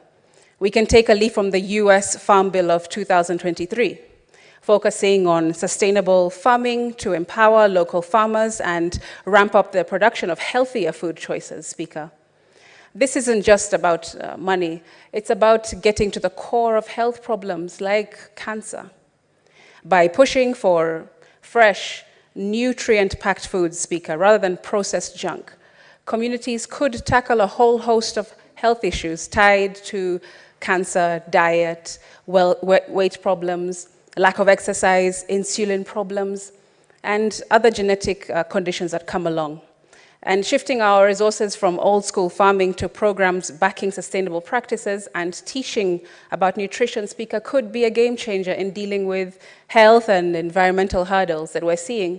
It's heartening to see this global shift in mindset that recognizes how food systems is important to looking after human and our well-being and our health. And I just wish that we would also take a step further and not just look at cancer prevention in terms of what we can do with medicine, but what can we do with improving our health systems? What can we do with improving our health habits? What laws can this Parliament and this House be able to think of and put forth as proposals to improve our lifestyle choices, Mr. Speaker? Because we're here as leaders. We're here because we have knowledge. We're here because we have connections. We're here because we can, go and benchmark in different countries and come back with solutions that don't always have to, come about at stage 3 or stage 4. What if we don't even have to get to stage 1 of cancer? By really going to the root and looking at our lifestyles and looking at the foods that we're allowing to be imported into the country, to be put on our shelves, to be fed to our children, Mr. Speaker. It's very often that you see parents just give their child sweets, give their child processed foods, processed meats, processed whole grains, and think or believe, because of maybe lack of education or poor education, that this is good for my child. At least, so long as my child has a full belly, then he or she will be fine. But what are you doing to that child when they're 2 years old, when they're 3 years old? And what kind of future are you giving them by feeding them what you're feeding them today? We need to think in those kinds of terms, Speaker, so that we don't even have to get to stage, like I said, 1 or 2 or 3 of cancer cases. Mr. Speaker, I also wanted to, talk about how this bill would be really well placed if it also went vis-a-vis digital skills training. We need digital skills training. It's all well and good to say that we are going to introduce telemedicine and we're also going to introduce e-health systems when most of our country does not have digital skills. They don't know how to use smartphones to the best of their ability. They don't know how to use laptops, Mr. Speaker. How do you access the internet and make the most out of it apart from just going on social media and TikTok. Mr. Speaker, we also need to think about how are we going to train our people to be able to use the online services that we are seeking to provide within this cancer prevention and control bill. Because it could be there, but as they say, if you don't use it, you lose it. So we need to understand how we're going to have digital skills piggyback these amendments that we're talking about today, Speaker. Also, we need to talk about affordability and accessibility of the internet. That's the next part of this equation for me. How are we as Parliament, how is the government thinking about how to make the internet more accessible? Because these people, patients, cancer patients, people who have any kind of sickness, to be honest, even people with disabilities, will need a way to access the internet. They will need a way to have affordability of the internet. Otherwise, this is just a nice piece of legislation that, we'll pass here, it'll be signed into law, and then will not actually be useful on the ground. So what are we doing to reduce costs of data, to reduce the cost of internet accessibility, to reduce the cost of mobile phones, Speaker, to reduce the cost of apps, because many apps you have to buy. Even the telemedicine companies that we have here today that some of us use, you have to download them, and there's a fee for that. Sometimes there's a monthly fee for that. How are you going to expect somebody in Tana River County who has just lost everything that they have worked and lived for in the floods? How is he or she supposed to be able to afford a subscription of 1,000 shillings for a telemedicine app so that they can, manage their cancer condition? It's questions like these that we need to think about holistically. It's well to come with one amendment, but you have to think of it as a domino effect. There is a pathway to any solution, and we need to look at every single stage of that solution and not just jump from point A to point Z and say, we have the answer. This is a good bill. Kenya is ahead, when you haven't thought about all of the parts of the puzzle in the middle of that solution. Chair, Speaker, I wish that we also, just as moving forward as parliamentarians, as senators in this House, distinguished colleagues of mine, we need to start thinking about things that are outside of medicine. We need to start thinking about things that are regarding well-being and mental health, because that also goes hand in hand with cancer. If you don't have a healthy mind, many doctors will tell you that going through chemo, you need to have a strong will. You need to have a strong mind to be able to go through session after session of chemotherapy. You need to have it. And Mr. Speaker, I don't want us to get to a place like with social media where a beautiful intervention has come. Social media is fantastic. It connects people. We are able to speak, communicate, do so much more through the internet and through social media. But the other side of that coin is that we are now seeing higher levels of loneliness in our communities. We are now seeing higher levels of isolation because people think because I'm on the internet, I'm okay. But really, the people who are behind those telephones, people who are behind those mobiles, behind the laptop. Senator Crystal, you still have got 5 minutes of your time to conclude. Thank you. Speaker, people who are behind the laptop, they're not okay. We cannot assume that just because I see you update your WhatsApp status or your Instagram reels that, Senator Cherargei is fine today. But we have to also think about how to connect human being to human being. And I am just worried or concerned that if we focus on e-health and telemedicine alone, that we will just rely fully on that. We will just rely fully on a doctor seeing a patient virtually and diagnosing them through a screen, through the speaker of the phone, and that's it. And then forget that a human touch is absolutely necessary. It's vital in recovery, in management of any condition, so that we don't forget, we do not adopt one and then forget the other. Mr. Speaker, they have to go hand in hand. So even as we stand to support this bill, we need this amendment in the bill, we also need to figure out how to ring fence these cancer patients and not just say, because we have the internet, problems will be easier to solve.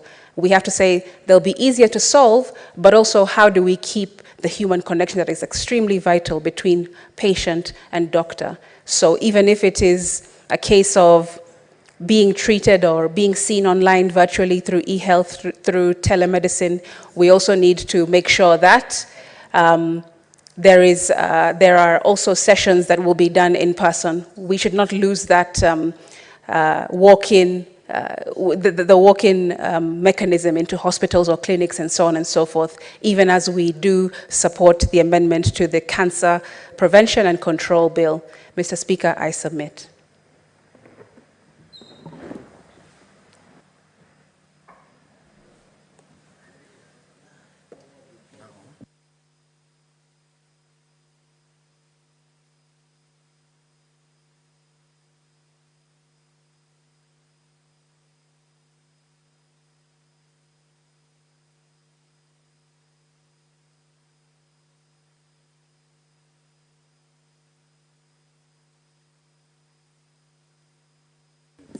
Senator Cherargei, how much time do you need to conclude your reply?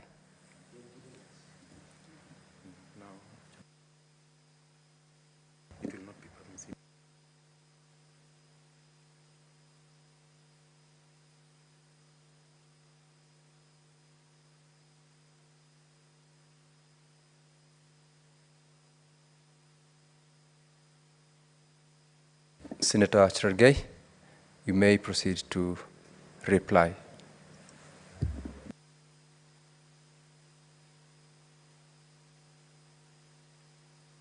Mr. Speaker, a lot has been said, and I want to thank colleagues for the wonderful contribution to this Cancer Prevention Amendment Bill that we have been able to debate today. Mr. Speaker, sir.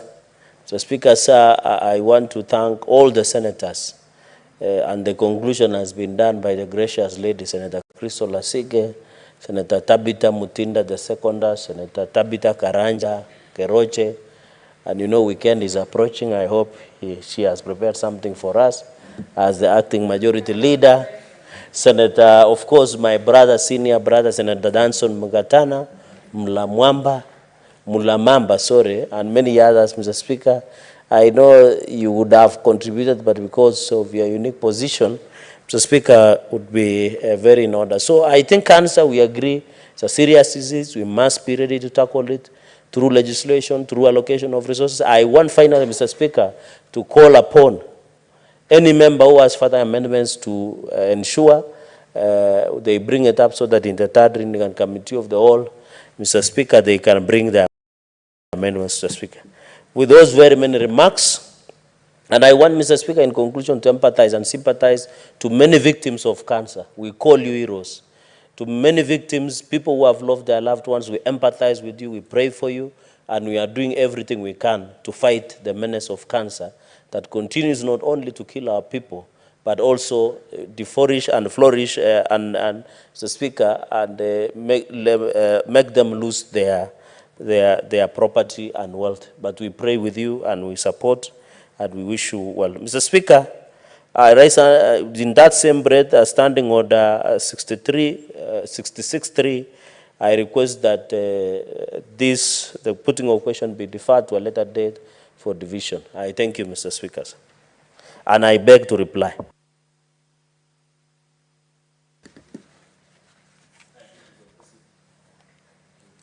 Thank you, Honorable Cherargei. And pass on to the provisions of Standing Order 66. The request is granted, and putting of the question will be when the House resumes.